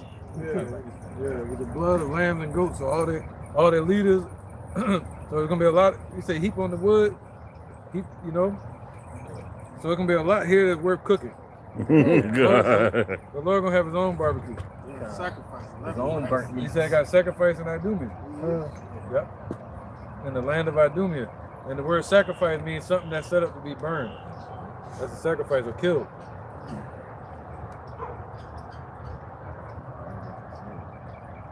And with the fat of kidneys of rams for the Lord as a sacrifice in Basra. Right. The fatness represents the blood. All right. Then we say the blood shall come out of his gall. Not out of his gall, but it's gonna be long as The horse's bridle. the horse's bridle. All right. And the Lord said he's gonna stain all his raiment with the blood of these nations. Meaning he's talking about crashing out. How was I about to do a so-called black man? You know we got tempers. Imagine he got all that power. Oh man, and he righteous too. And there's nothing but wickedness out here, so it's like exact opposites. Right? For the Lord hath a sacrifice in Basra, a great slaughter in the land of Idumea. There you go. So what's a sacrifice? It's something that's made to be slaughtered. So he got a great slaughter that's going to be in this place. And it's going to be with 2/3 in these heathens. And we don't want to be numbered with them. What's that scripture that said, come ye fowls of the air and eat of this great sacrifice, something like that? Revelation. Oh, yeah. Consuming Go there if you want to. It might be. He talking about go there for It might be. Man, I All right, this is Revelations 19 and 17. Oh, okay. And I saw an angel. And I saw an angel standing in the sun, and he just brought this out the other day. And he cried with a loud voice, saying to all the fowls that fly in the midst of heaven, come and gather yourselves together unto the supper of the great Lord. That's the last supper right there. The last supper. That ye may eat the flesh of kings, and the flesh of captains, and the flesh of mighty men, and the flesh of horses, and of them that sit on them, and the flesh of all free and bond, both small and great. That's a whole spread on the table right there. Well, they finna have a feast. Right, I just cut. What the birds gonna praise that out the Lord? Well, I appreciate that. Yeah, Birdman hands. Mine. All right, who's reading? One more verse. This is Isaiah chapter 34, verse 7. And the unicorn shall come down with them, and the bullets with the bulls. Right, unicorn represents something that's exalted. So that's like their leaders, their presidents, their mayors, governors, celebrities, generals, whatever you want to call it, that's being exalted in this place, that's being held, folly that's being held in great dignity, is going to be all brought down with that destruction. And their land shall be soaked with blood, and their dust made fat with fatness. Right, so the land's going to be soaked with their own blood, man. That's crazy. What they say in Russia is to make you part of the soil. So that's what the Lord's going to do, man. But then you got NASA lying out here. He's like, nah, not again. What time? He's like, damn, bro. Right. He's like, I like my sweater. My hoodie. I like my hoodie. I'm never gonna wear those again. I got an interjection. Yeah. Ezekiel chapter 30, verse 8. And they shall know that I am Yahweh Shai, when I have set a fire in Egypt, and when all her helpers shall be destroyed.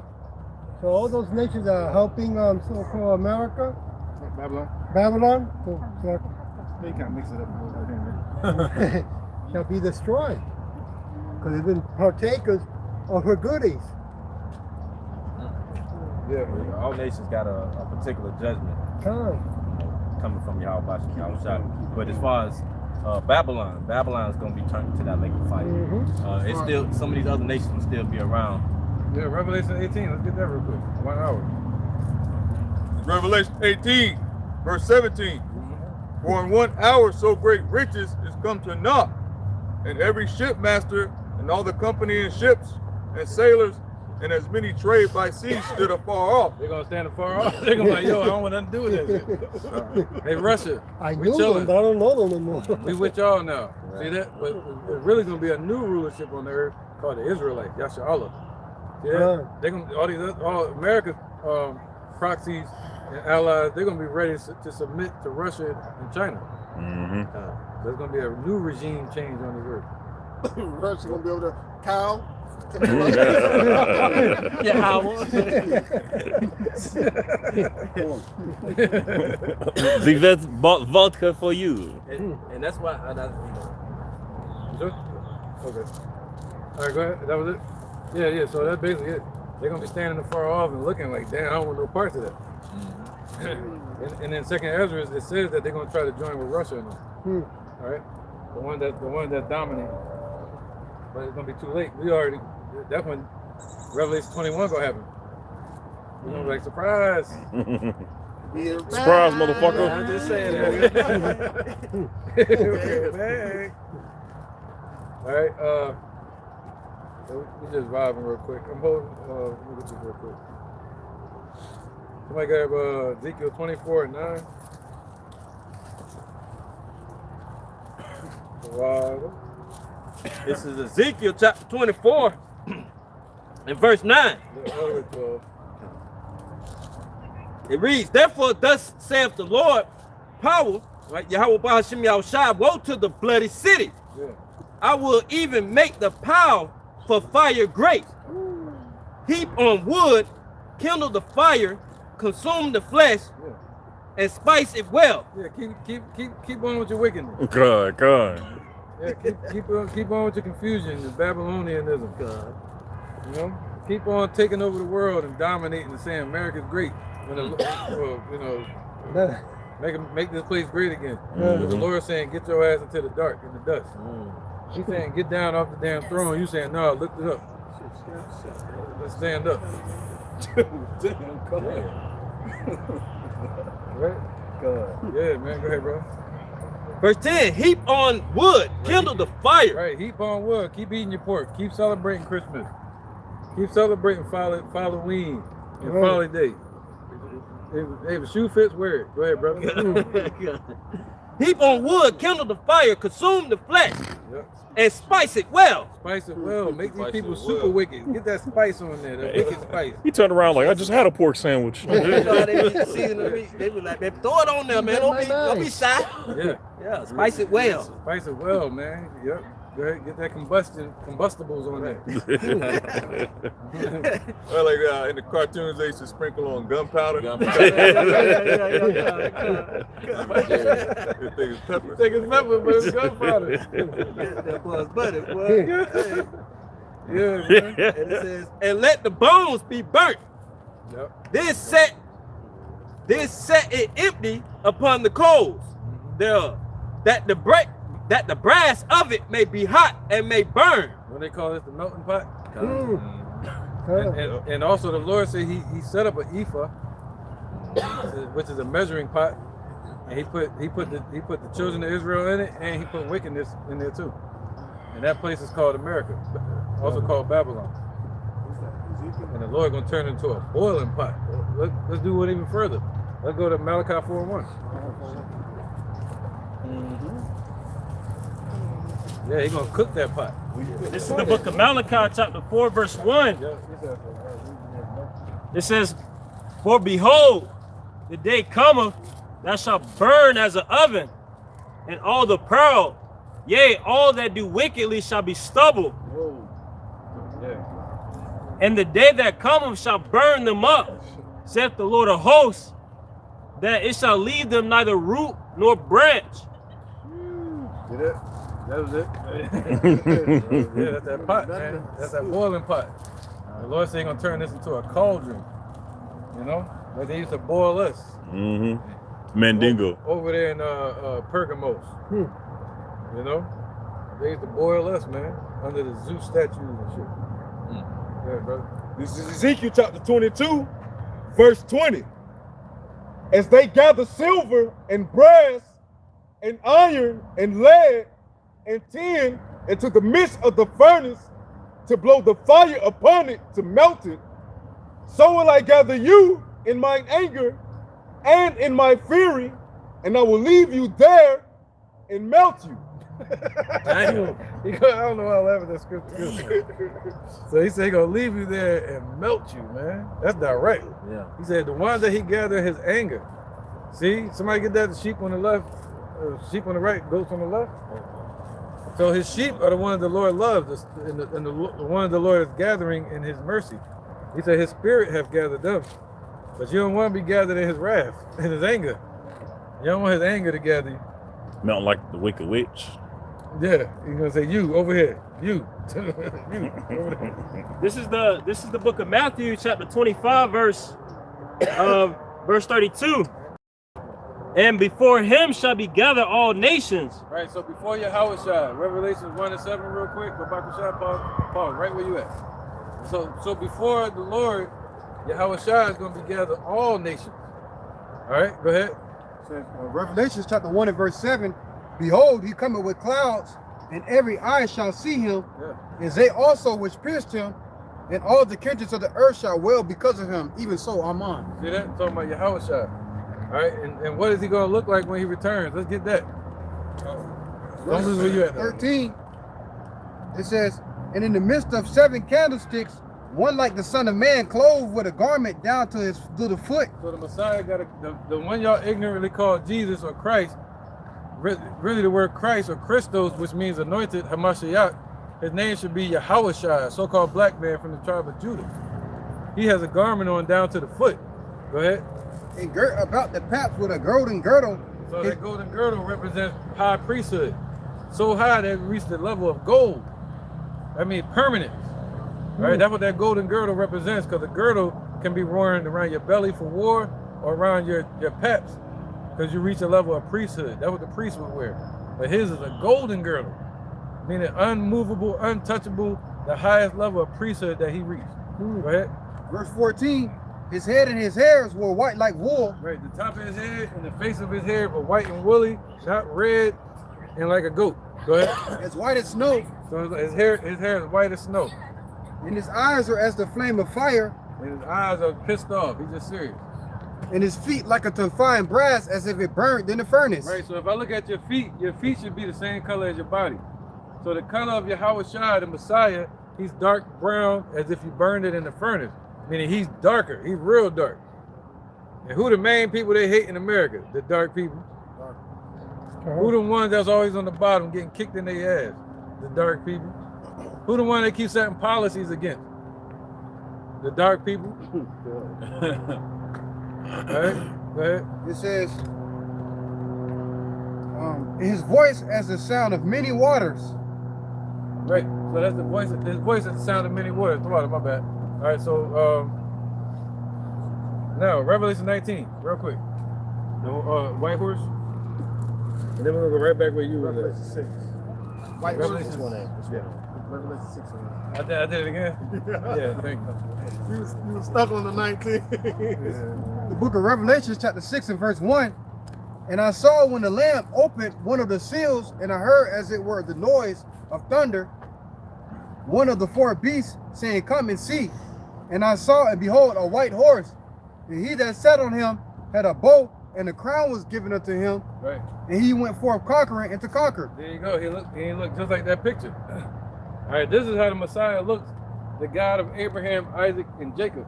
All right, his son named Yahweh Shai, who was born from Joseph and Mary, was actually so-called black people today. All right, everybody can feel it, they just don't want to know it. Go ahead, brother. Matthew. Matthew 25. Yeah, the horse. Yep. White horse. He said all of them followed him from white horse. Verse 2 again, and I saw, and behold, a white horse, And he that sat on him had a boat, and a crown was given unto him. He went forth conquering and to conquer. And we had opened the second seal. I heard the second beast say, "Come and see." And there went forth another horse that was red. Well, it might be Revelation 19. It might be Revelation. Talking about sharp sickle. You said My fault. That's 19 and 14. You want thrusting that sickle? No, the angels following them on white horses. In the book of Revelation, chapter 19 and verse 14, it says, in the armies which were in heaven followed him upon white horses, clothed in fine linen, white and clean. And out of his mouth goeth a sharp sword, and with it he should smite the nations. Whoa. See that? So that sharp sword, that beam that he's going to show up with in judgment, he's going to smite the nations with it. And he said, what? He's going to show up with all the holy angels and Yahweh Shai himself. And he's going to push the wicked ones to the left and the sheep to the right, the one that he's going to gather in his mercy. You don't want to be gathered in his anger. That was the point. Go ahead, brother. He shall rule them with a rod of iron. Oh, and he's going to gather them and destroy them, and then he's going to rule over them on this earth. So is the earth going to be destroyed? No. Rulership is coming to this earth from the Messiah. Job 9 and 24, the earth was given into the hand of the wicked. That rulership got to be taken out of their hand and given to the Lord according to the book of Daniel chapter 7. All right? The kingdom going to be handed over to the Messiah and to his people. That's the new heaven and new earth wherein dwelleth righteousness. Go ahead, brother. He treaded the winepress of the fierceness of the wrath of the Almighty God. Right, because he don't bear the sword in vain. The Most High chose this first spirit that was created to be the judge in these last days. He said he committed all judgment unto his son, Yahweh Shai. Go ahead. You got something? Go ahead, brother. This Isaiah chapter 9, verse 6. It says, "For unto us a child is born." Yep, unto us, unto the children of Israel, the Negroes, Latinos, Native Americans. Unto us a child is born, man. Right? Go ahead. Unto us a son is given. Yep. So the son that from Yahweh was given to us, man. That's his son. Yep. And the government shall. And that, my bad. That goes into him being the son of man as well. So he's the son of God. He's 100% the son of God and 100% the son of man. It says, "For unto us a child is born, and unto us a son is given, and the government shall be upon his shoulders." Yep. So the government, they're talking about the elect of Israel, you know, the prophets of the Most High and the believers that believe in these last days represent the 144,000 and the 1/3 of the men, women, and children that's going to represent the government of the Lord called New Jerusalem coming down from heaven, Yerushalayim. Right? So that government is going to be on his shoulders carrying us. Right? They say when you look down, you ask the Lord to carry you, and the whole time you realize, he said, those are my footprints in the sand. I've been carrying you the whole way. And his name shall be called Wonderful Counselor, the Mighty Power, the Everlasting Father, the Prince of Peace. The everlasting authority. Because we're like sons to him, though. You know, like spiritual sons to Yahweh Shai as well. You know? But what it's really talking about there is him being our authority. Right? Of the increase of his government and peace, there shall be no end. See that? So once the Lord establishes his government, he comes down and sets everything in order, there should be no end of us after that, man. Why? Because it's going to start from Jerusalem. Once the Lord carries us into our land in Israel, and the laws are going to be established on the earth from those borders, and then from there, it's going to prosper because we're doing righteousness. And righteousness, we can't help but to prosper as a nation. And our prosperity is going to be so huge and so magnificent, we're going to have to venture off into the rest of the world and take over the rest of the world. That's when we're going to have waterfalls and oceans. You know, and from there, we're going to have to go into space because it's not going to be an end to Yahweh Shai's kingdom. You know? All the things that Esau trying to do, like discover new stuff and go out in space, we're going to be able to do it. Yeah, in the same way we can't understand what eternity is, we can't understand what infinity is as well. You know, like space or something like that. Yeah. It's existential space. Yeah, endless. We can't understand what endlessness is. So he said if he gave us a blessing, there would not be room to hold it on the earth. So once he blesses us, man, and he makes us righteous, this earth can't even bound us, man. The firmament gonna have to let us loose. And upon the throne of David and upon his kingdom, to order it and to establish it with judgment and with justice from henceforth forever and ever. The zeal of the Lord of hosts will perform this. So if Israel gonna be in the kingdom as a government, who's gonna order them? Who's gonna direct them? He said forever and ever. Never stop giving us direction and order. You know? So which is basically gonna set us in places as the judges of the earth. So let's keep going. Somebody else read? Yeah. Start out with Matthew 25. Matthew 25.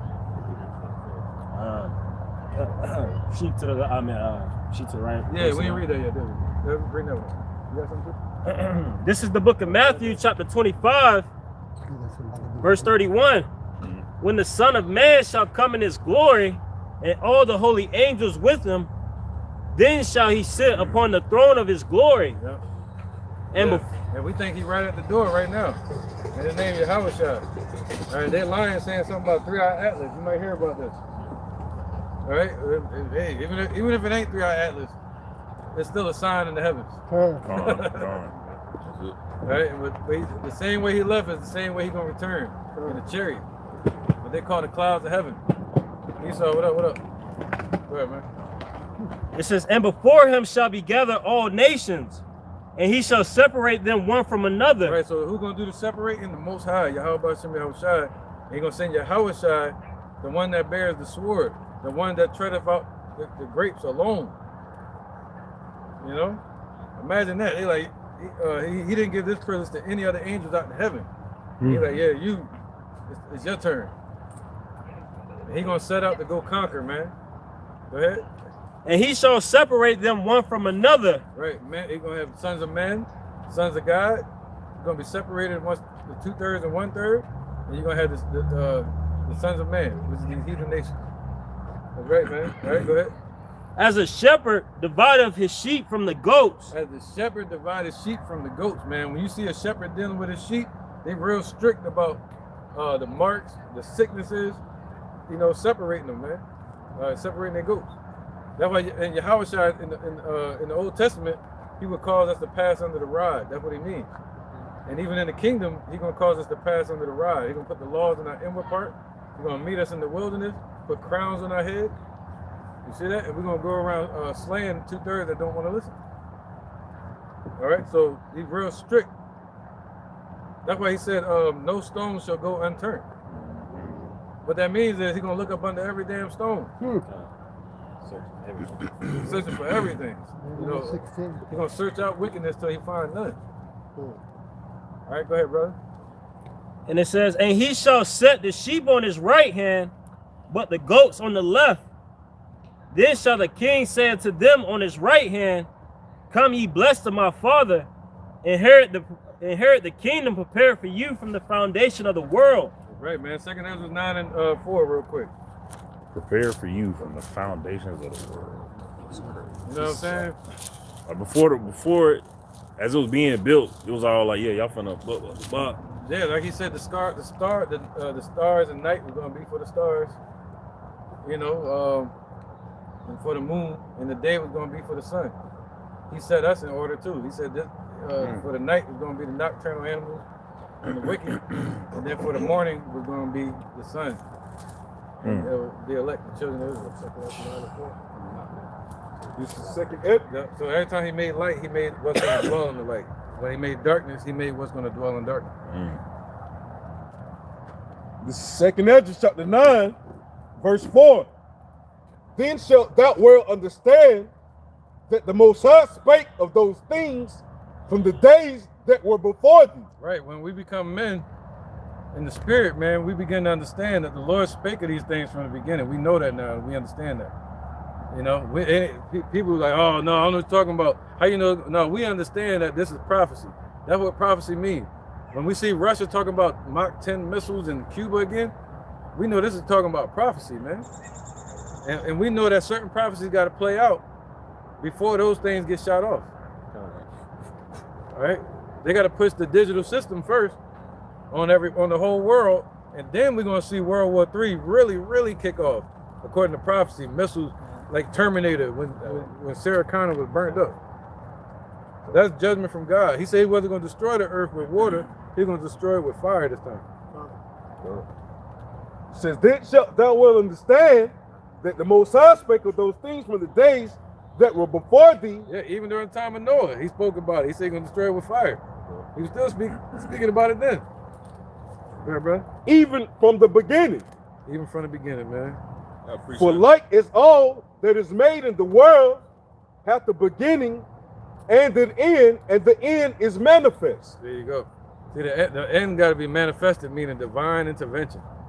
All right, the Lord gonna step in and change things, man, and steer the minds of these kings towards World War III. He said he's gonna make them be bloodthirsty for each other.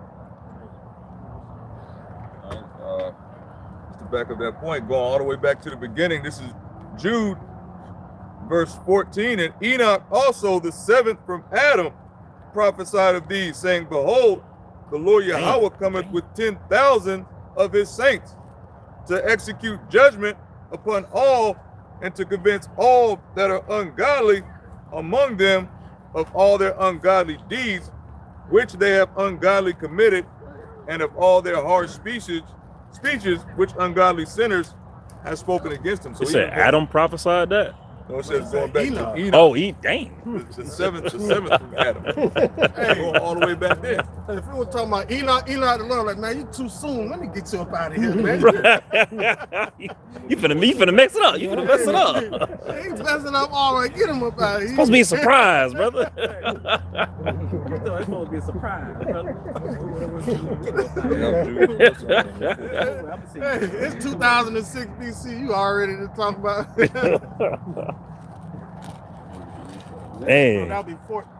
No, yeah, I think Adam was 5,554 BC. Okay. That's when he was born. 5,554. All right, what was it?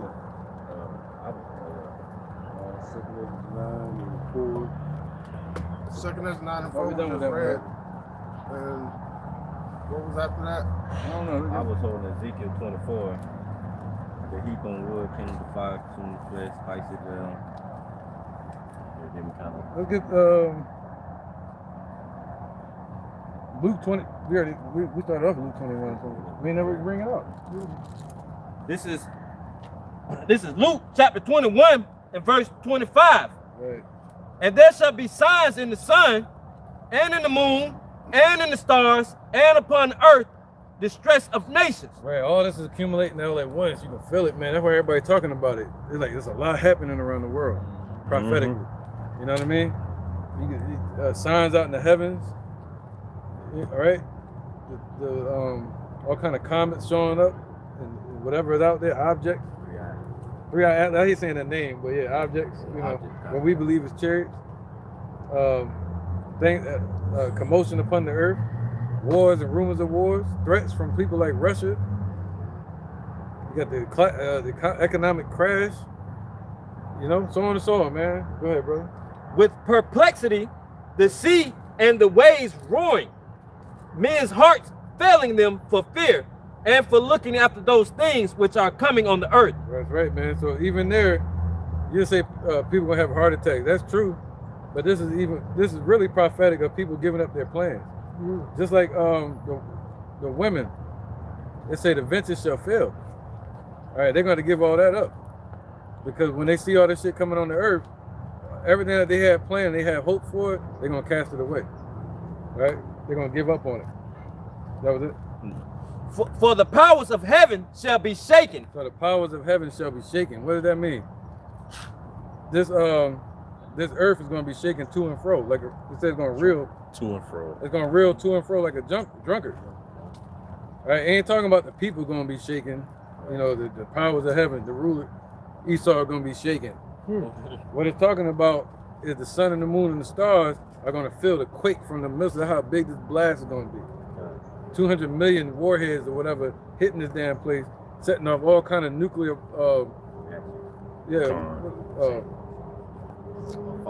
what's that called? Yeah, the mushroom clouds. Mushroom clouds. Mushroom cloud. and they go past the atmosphere, so that blast is going to reach out. All right. Man, and it's crazy that the way the Lord separated this place and put it over here to do that, because when we do the cane grinding at the end of it, it's a big bonfire, right? But so the fire don't get out of control. My uncle, he'll take the tractor, and he has this like little scooper thing that he digs a tunnel, like a channel around the whole fire, so it won't get outside of that. And that what's the name did? Huh? Contain the fire. Ezekiel. It's like Ezekiel, or not Ezekiel, Elijah, when he called fire down from heaven. He just burnt them up. I don't know. He put water around it. Water around that. Con. That's all. The altar. Con. Yeah, It's like I couldn't say it. You good?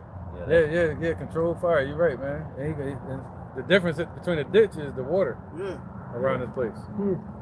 I was just thinking that. It's water around it. Yeah. That's gonna keep it Right, contained. the lake of The fire. lake of fire. Lake of fire. Damn, God. All right, where we at? Just a little bit more on that. You sure? Anything else?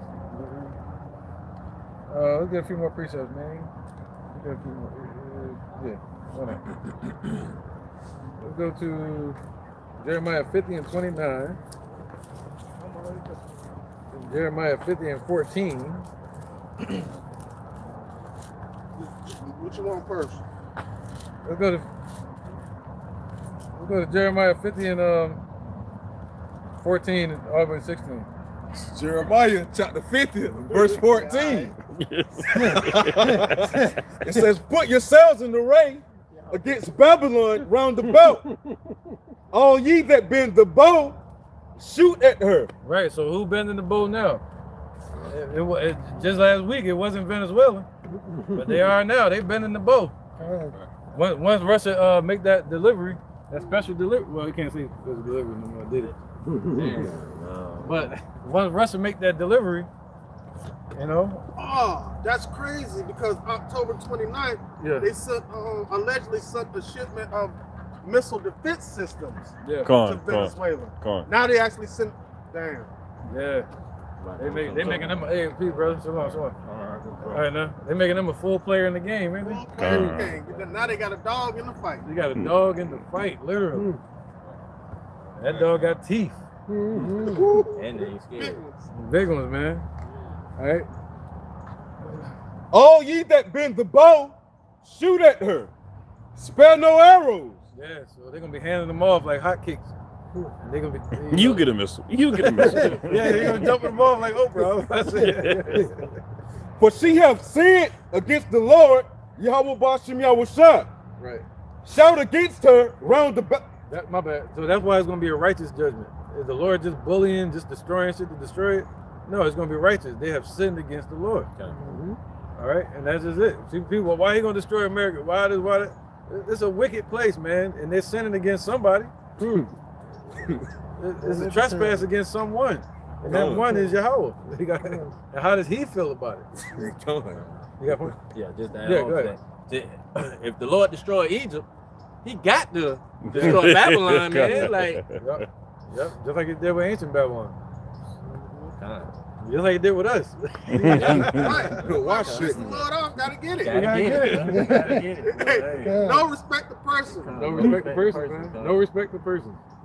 That's clear. Go ahead, brother. We can probably wrap it up too at a few of these. Verse 15, Jeremiah 50. I don't have no love. We just vibing. Grab some different places. Shout against her round about. She have given her hand. Right, America has given its hand. That's why Babylon is about to get destroyed by the God of Abraham, Isaac, and Jacob.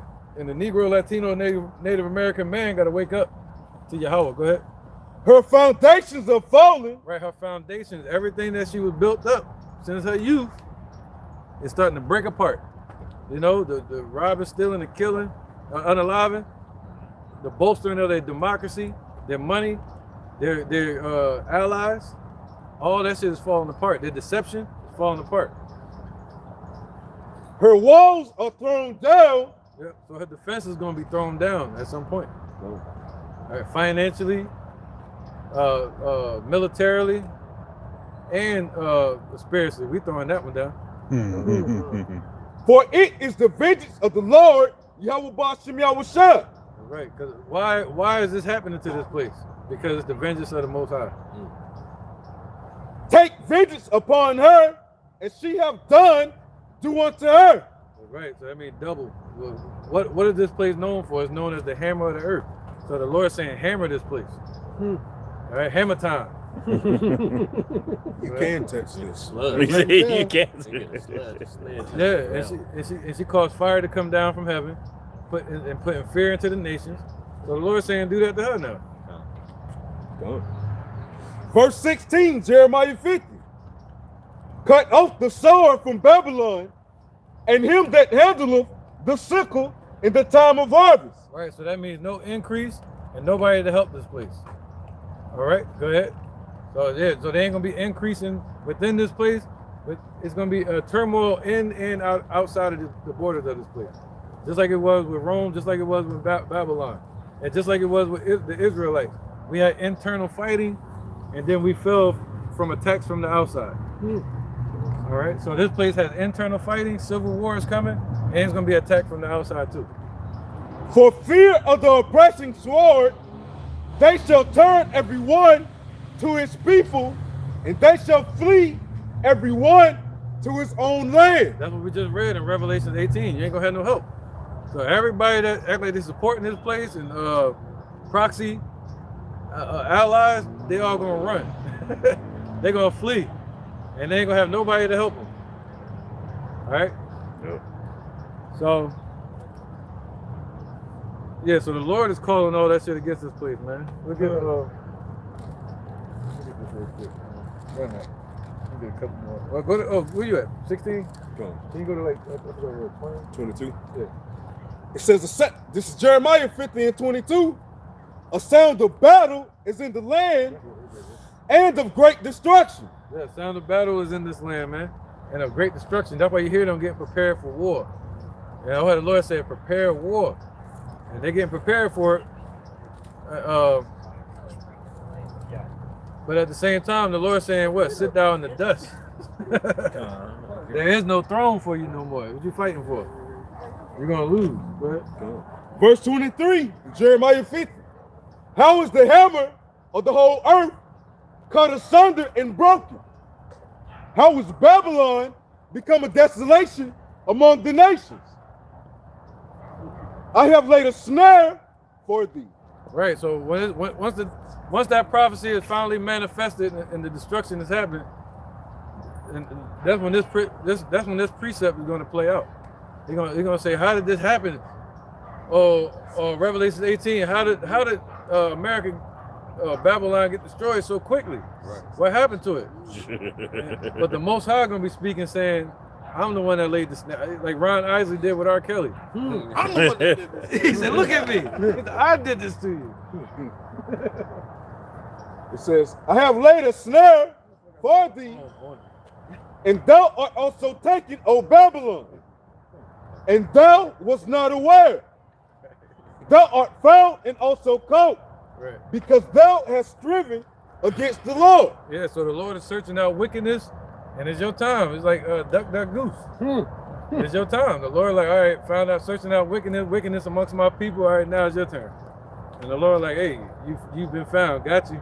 Hide and seek. Got you. All right. Verse 25 of chapter 50, Jeremiah.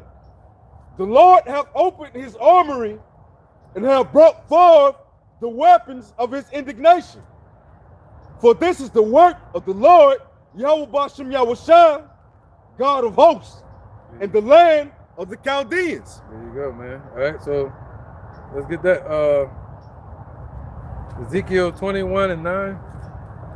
Yeah, come, bro. So the Lord has opened his armory, and we see all the tools that he's showing. John looking like John Wick. Ezekiel 21:9. Yeah. Son of man, prophesy and say, thus saith the Lord, say a sword is sharpened, and also furbished. It is sharpened to make a sword slaughter. It is furbished that it may glitter. Right, when something is furbished, that means it's clean, it's polished, it's being shown off to the world, it's getting prepared. But that's what the Lord is doing with these missiles. We've seen these nations show up their missile technology for the past few months, or a few years, going into this war with Ukraine and Russia, even Iran. We can't forget about Iran. They showed off their missiles, you know, their technology and defenses. So it's been furbished. Everything's been shown and prepared. Go ahead.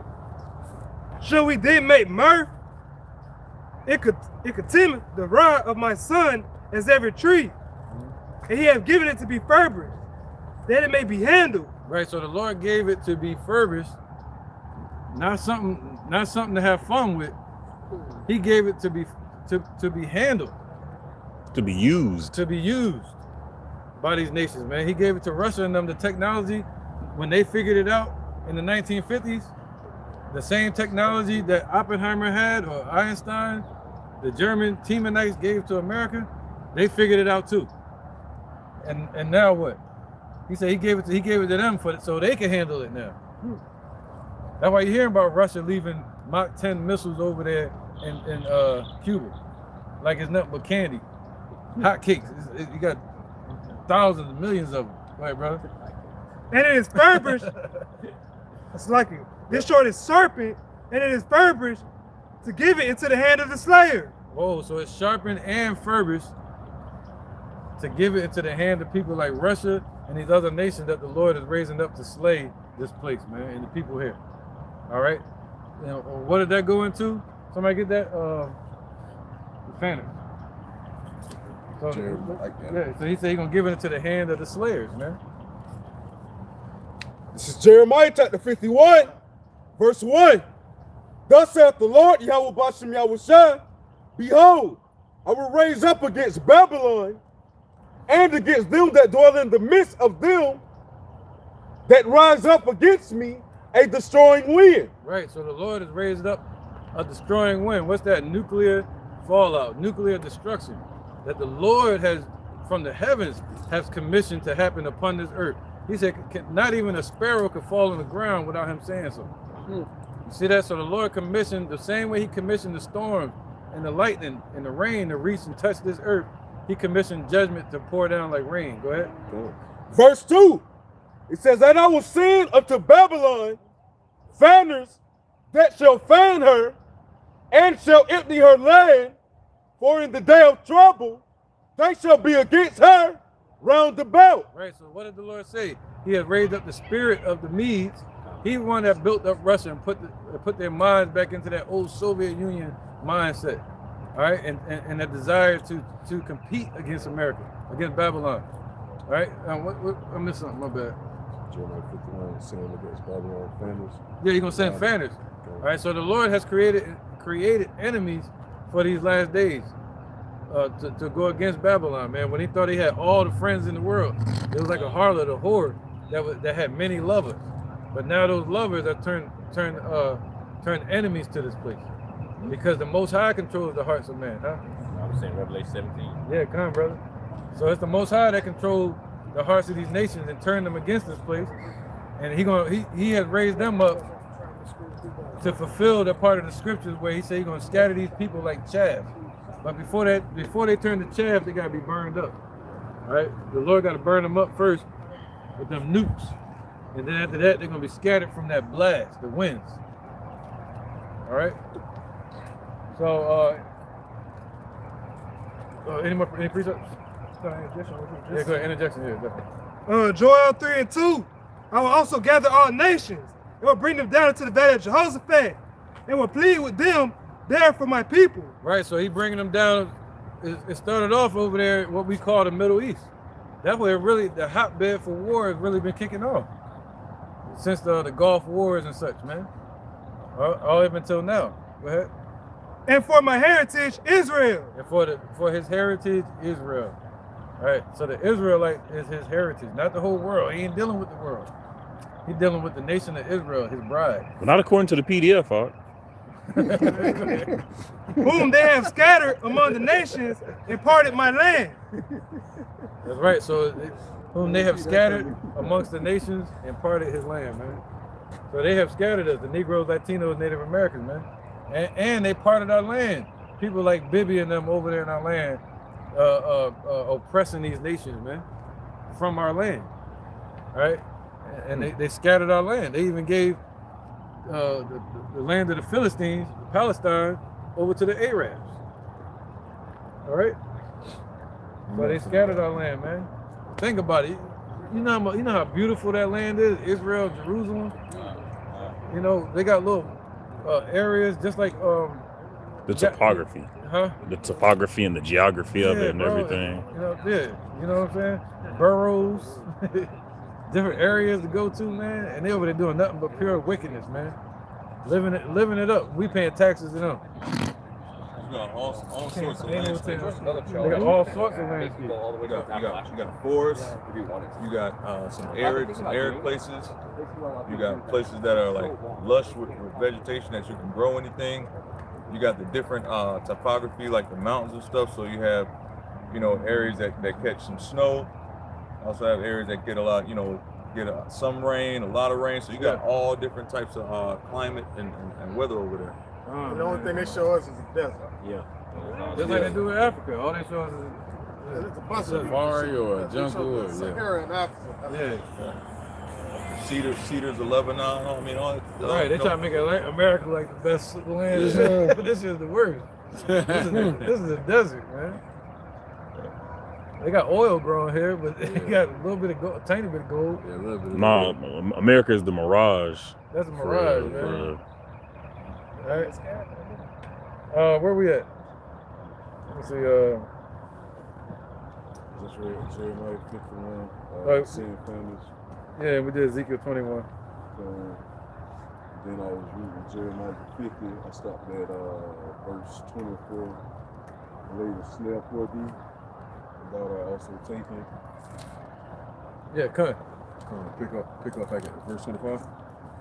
Yeah, I'll take it all the way to 29 because you wanted Jeremiah 50 and 29 also. Come on, bro. All right, this is Jeremiah chapter 50, verse 25. The Lord Yahweh Bashem Yahushua have opened his armory and have brought forth the weapons of his indignation.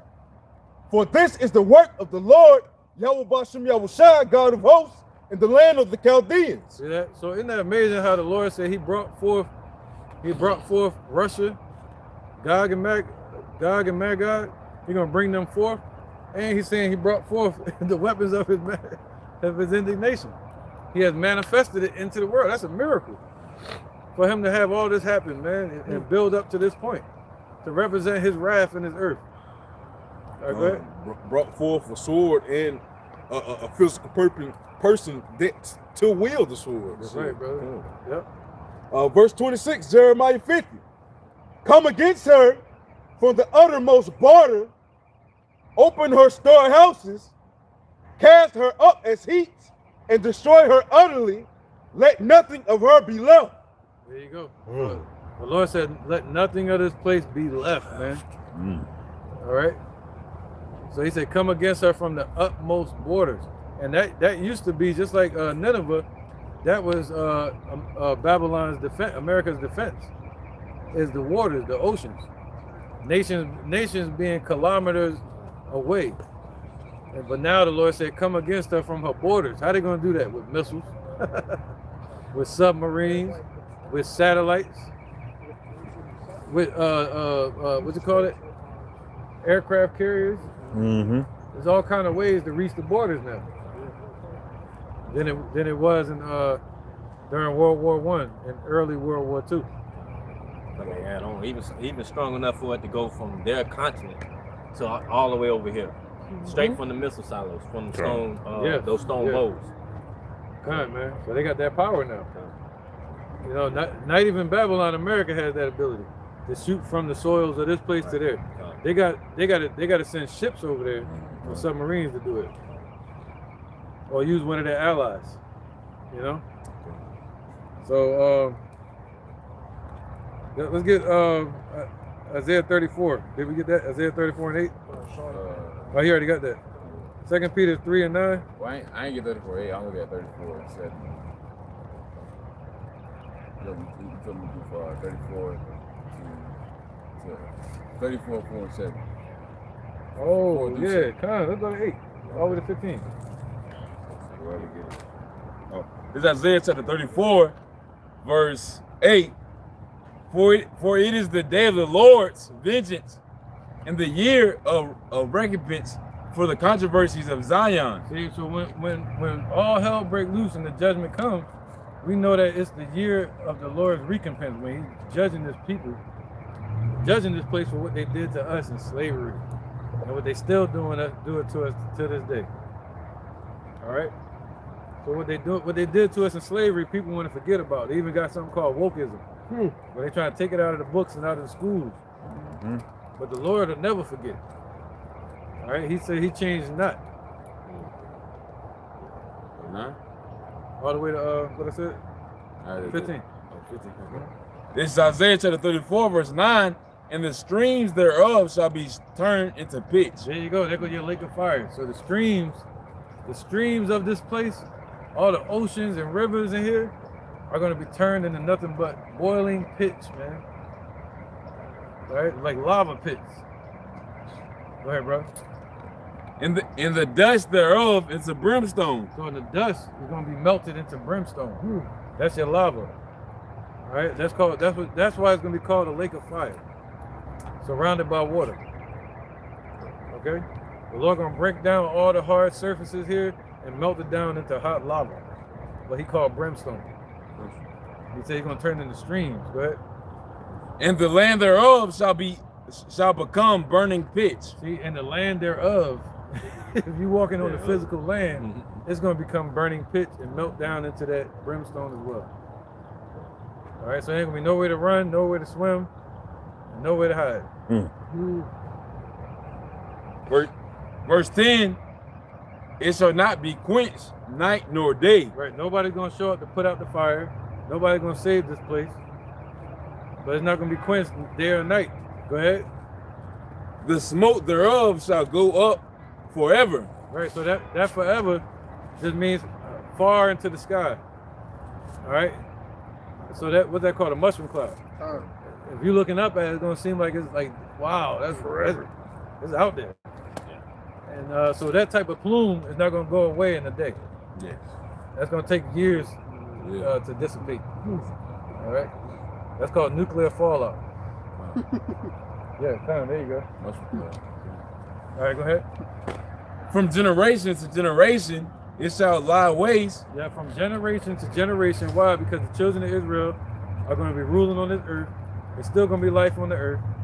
And from generation to generation, we're going to tell stories about it and point to that land and say that's the bad lands over there. That used to be called Babylon. That was the Most High power, his judgment, what he did. We can look at Sodom and Gomorrah as an example of that today. The same way we talk about Sodom and Gomorrah, we're going to be talking about this current Sodom and Gomorrah in the kingdom. As a memorial of what wickedness is. As a memorial of what wickedness is and the power of our Creator. So he don't have to show it in the kingdom. Right. He ain't going to need to show it in the kingdom. He's going to show it through us. Yep. And we're going to tell all the children about it. Say, hey, just so you don't go off. Yeah. We ain't gonna remember. That's what happened when we forgot about the Lord. Right. Yeah, we're gonna have all the laws in the inward part, so it ain't gonna be that hard to teach. And he said, "Man should not teach his neighbor no more." We're still gonna be judges over the children and the people. Just like guiding the people. Just like how nobody had to teach us sin. We were born into sin through these chains of darkness. Yeah. As instead of being born into sin like we are in this time, we're going to be born into Lord willing, our nation will be born into righteousness. Yeah, when we're born into righteousness, we're still going to have to be directed in how to build up that kingdom and how to operate the kingdom. That's what Yahweh shall going to pass down orders to King David and so on and so on. All right, that was it. You got more on it? 15. Yeah, I'm at verse 10. Yeah. Verse 10. It shall not be quenched night or day. The smoke thereof shall go up forever. From generation to generation, it shall lie waste. None shall pass through it forever and ever. Right, man. So everybody plans that they got in this place. The Lord said this place shall never be inhabited again once he destroys it, man. Forever and ever. All All right, so you got to think about all the drama, all the disrespect you might be going through, emotional downturns, things you may have lost. You know what I mean? People getting on your nerves right now, jobs that won't hire you. So what? Get another job. Because this is all vanity. That's right. As he said, this too shall pass, right? So this is going to pass, man. And we got to seek greater things. You know, we got to use things as stepping stones to get to the greater goal, man. And the greater goal is the kingdom. The greater goal is righteousness. The greater goal is salvation. The greater goal is the presence of our Creator, Yahweh Ba'Shem Yahushua. So we can have joy like the holy angels that are in His presence every day. All right? Go ahead. Somebody, keep going, bro. Verse 11, the cormorant. The cormorant. The cormorant. Yep. Those swamp animals that can survive around toxic environments and a lot of heat, especially like here in Florida. You see a lot of cormorants around the swamp and nasty areas. And the bittern Yep. shall possess it. Yep, go ahead. The owl also. Yeah, the owl, if you look up that owl, it says the Great American Owl. Huh. Yeah, look up that owl right there. And they only come out, they hide in holes around the winter. Yep. You know what I'm saying? And they hang out around swamps too, swampy areas. Swamp areas. You see a lot of owls. Yep. Go down by the St. John River, you can hear them at night. That's right, bro. Yep, that's right. The owl also and the raven shall dwell in it. Yep. And he shall stretch out upon it the line of confusion and the stones of ignorance. So the Lord gonna put a boundary around it. Say this was that place that I was talking about destroying. This is Babylon right here. And He gonna do that. He gonna stretch that line out with fire. We're calling it to be a lake of fire, right? They shall call. He gonna put a perimeter around it, like you said with the circle. Okay. Control fire. Control fire, yeah. Fire. Yep, go ahead. Verse 12, they shall call the nobles thereof to the kingdom, but none shall be there. Yeah, nobody gonna be able to answer. Good. They're gonna be yo, where's the president? Where's the president? We gotta call him. We gotta call him. No answer. Right We ain't gonna be, where they at? Yeah, this is shadow right Where's the governor? Where's the the shadow? All right now. All the phones gonna be left. All messages gonna be left on what'd you say? On red. On red. Yeah. All messages gonna be left on red. Yeah. That was it. 15. No, this is verse 12. But none shall be there, and all her princes shall be nothing. There you go. Damn. So, yeah, all her princes, all her presidents, all her rulers, generals, whatever you want to call it in this place, they're gonna be as nothing, man. In that day, you know, they're gonna be powerless, basically. All right, you know, the power gonna be stripped away from them, like the Black Panther. All right, go ahead. Verse 13, and thorns shall come up in her palaces, nettles and brambles, and fortresses thereof. Right, you remember that movie from with Will Smith? I Am Legend. I Am Legend. That supposed to have been the setting was after a pandemic or destruction happened, and look what happened when nobody's there to care for the cities. Okay. Thorns, everything gonna break right through the concrete. And briars, meaning that it's gonna be uninhabitable. All right, so this place is gonna be uninhabitable, man. All right. It shall be an habitation of dragons and of a court for owls. There you go, man. All right, so that's all this place gonna be good for. Not a place for dreams anymore. All right. Verse 14, the wild beasts of the desert shall also meet with the wild beasts of the land, and the satyr shall cry to his fellows. The satyr. Huh? The satyr. The satyr shall cry to his fellow. The shriek owl. And the shriek owl also shall rest there and find for herself a place of rest. The screech owl. Screech owl. Yep. Oh. The screech owl also shall rest there and find for herself a place of rest. Right, because the screech owl, they like to hide in holes and little dark areas, man. So and all America, all Babylon's gonna be is nothing but caves and holes from destruction. And the owl's going to have places to hide it. You see that? All right. So, and everything going to be all toxic. So those toxic animals, they're going to be dwelling in that stuff, man. And they ain't going to be all, you ain't going to see IUIC marching up the street. They ain't going to have these parades. They ain't going to have these celebrations, Christmas, all these folly days. You know? The KKK ain't going to be able to march up the street, threaten our people. Ain't going to be no streets to walk on.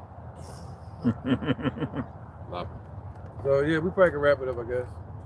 Yeah, one more scripture. Or one more. Yeah, go ahead. Yeah. Verse 15. There shall the great owl make her nest and lay and hatch and gather under her shadow. There shall the vultures also be gathered, every one with her mate. There you go. Somebody grab 2 Peter 3:19. We already got that. 3:9. 2 Peter 3:9.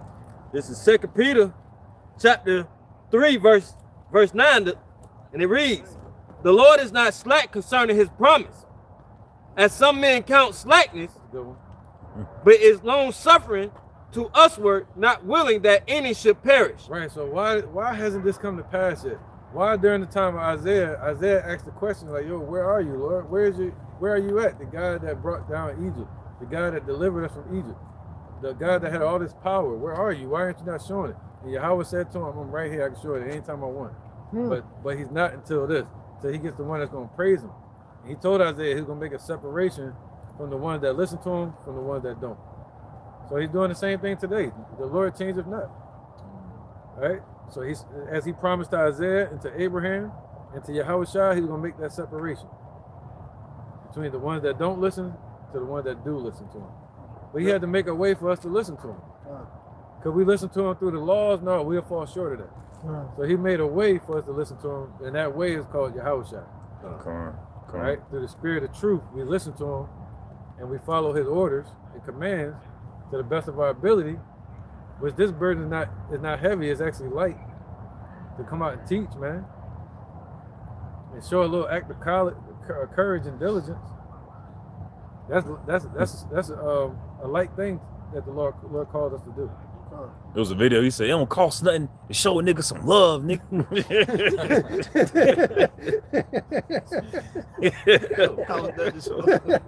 See that coming? Wow. Hey, that's wild, bro. All right, it says, 2 Peter 3:9 again. All right, Yahweh is not slack concerning his promise, as some men count slackness, but is long suffering to usward, not willing that any should perish, but that all should come to repentance. But the day of the Lord will come as a thief in the night, in the which the heavens shall pass away with a great noise, and the elements shall melt with fervent heat. The earth also and the works that are therein shall be burnt up. Seeing then that all these things shall be dissolved, what manner of persons ought ye to be in all holy conversations and godliness?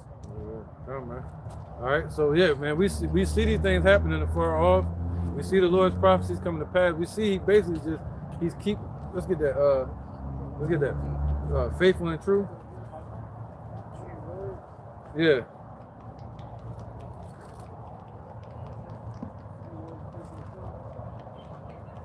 This is second Ezra chapter 15, verse 1.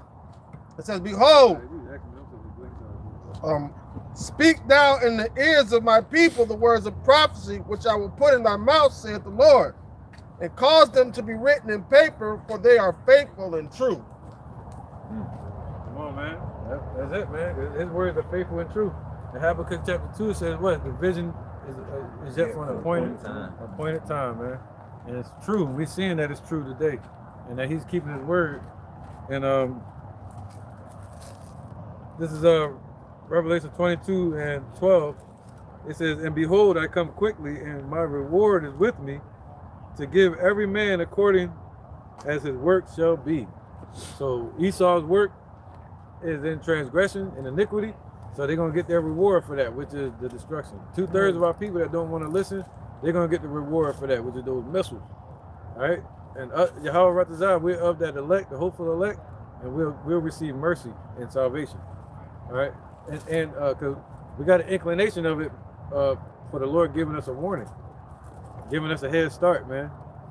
And that's mercy in itself, right? And preparation. Any more precepts? More precepts? You got one? Precepts? Not good. I know, I'm about to say, I know you got it. All right, this is 2 Corinthians chapter 5, verse 10. For we must all appear before the judgment seat of Yahweh Shai, that everyone may receive the things done in his body according that he had done, whether it be good or bad. Bottom line. So we all got, you know, some of us are going to be judged according to his mercy, and some of us are going to be judged according to his wrath. But we all,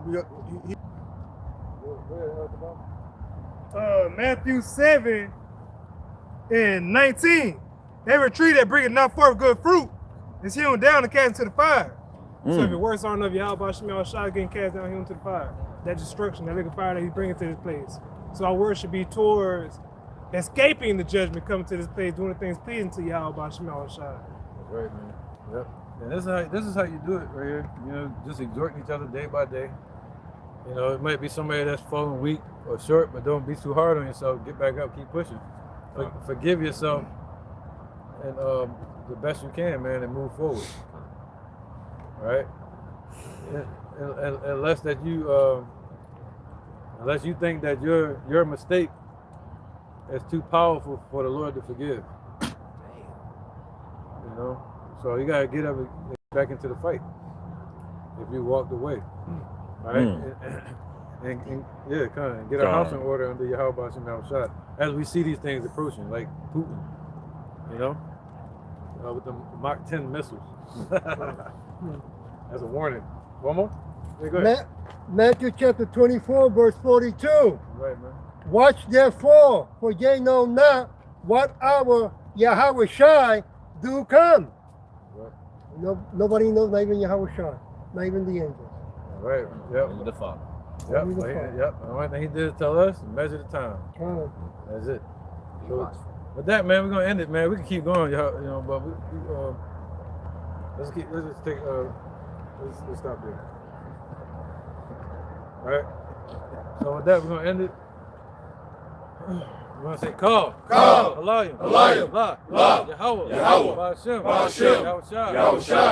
Ba'ashem. Rakah. Kodash. Ma'amah. All right, double line to the elder apostles of GMS and Shalom and their elders, you know, their 4 elders. And Shalom to you, Akim and Akwatim, and children that believe in sincerity and truth around the 4 corners of the earth. And Shalom to my brothers here at Lions Den. Shalom to our elders. All the love and sincerity and the lessons I've learned from them myself, man, and believing in sincerity and truth, man. With that, we're going to say Shalom. Shalom. DTA. Yeah. DTA.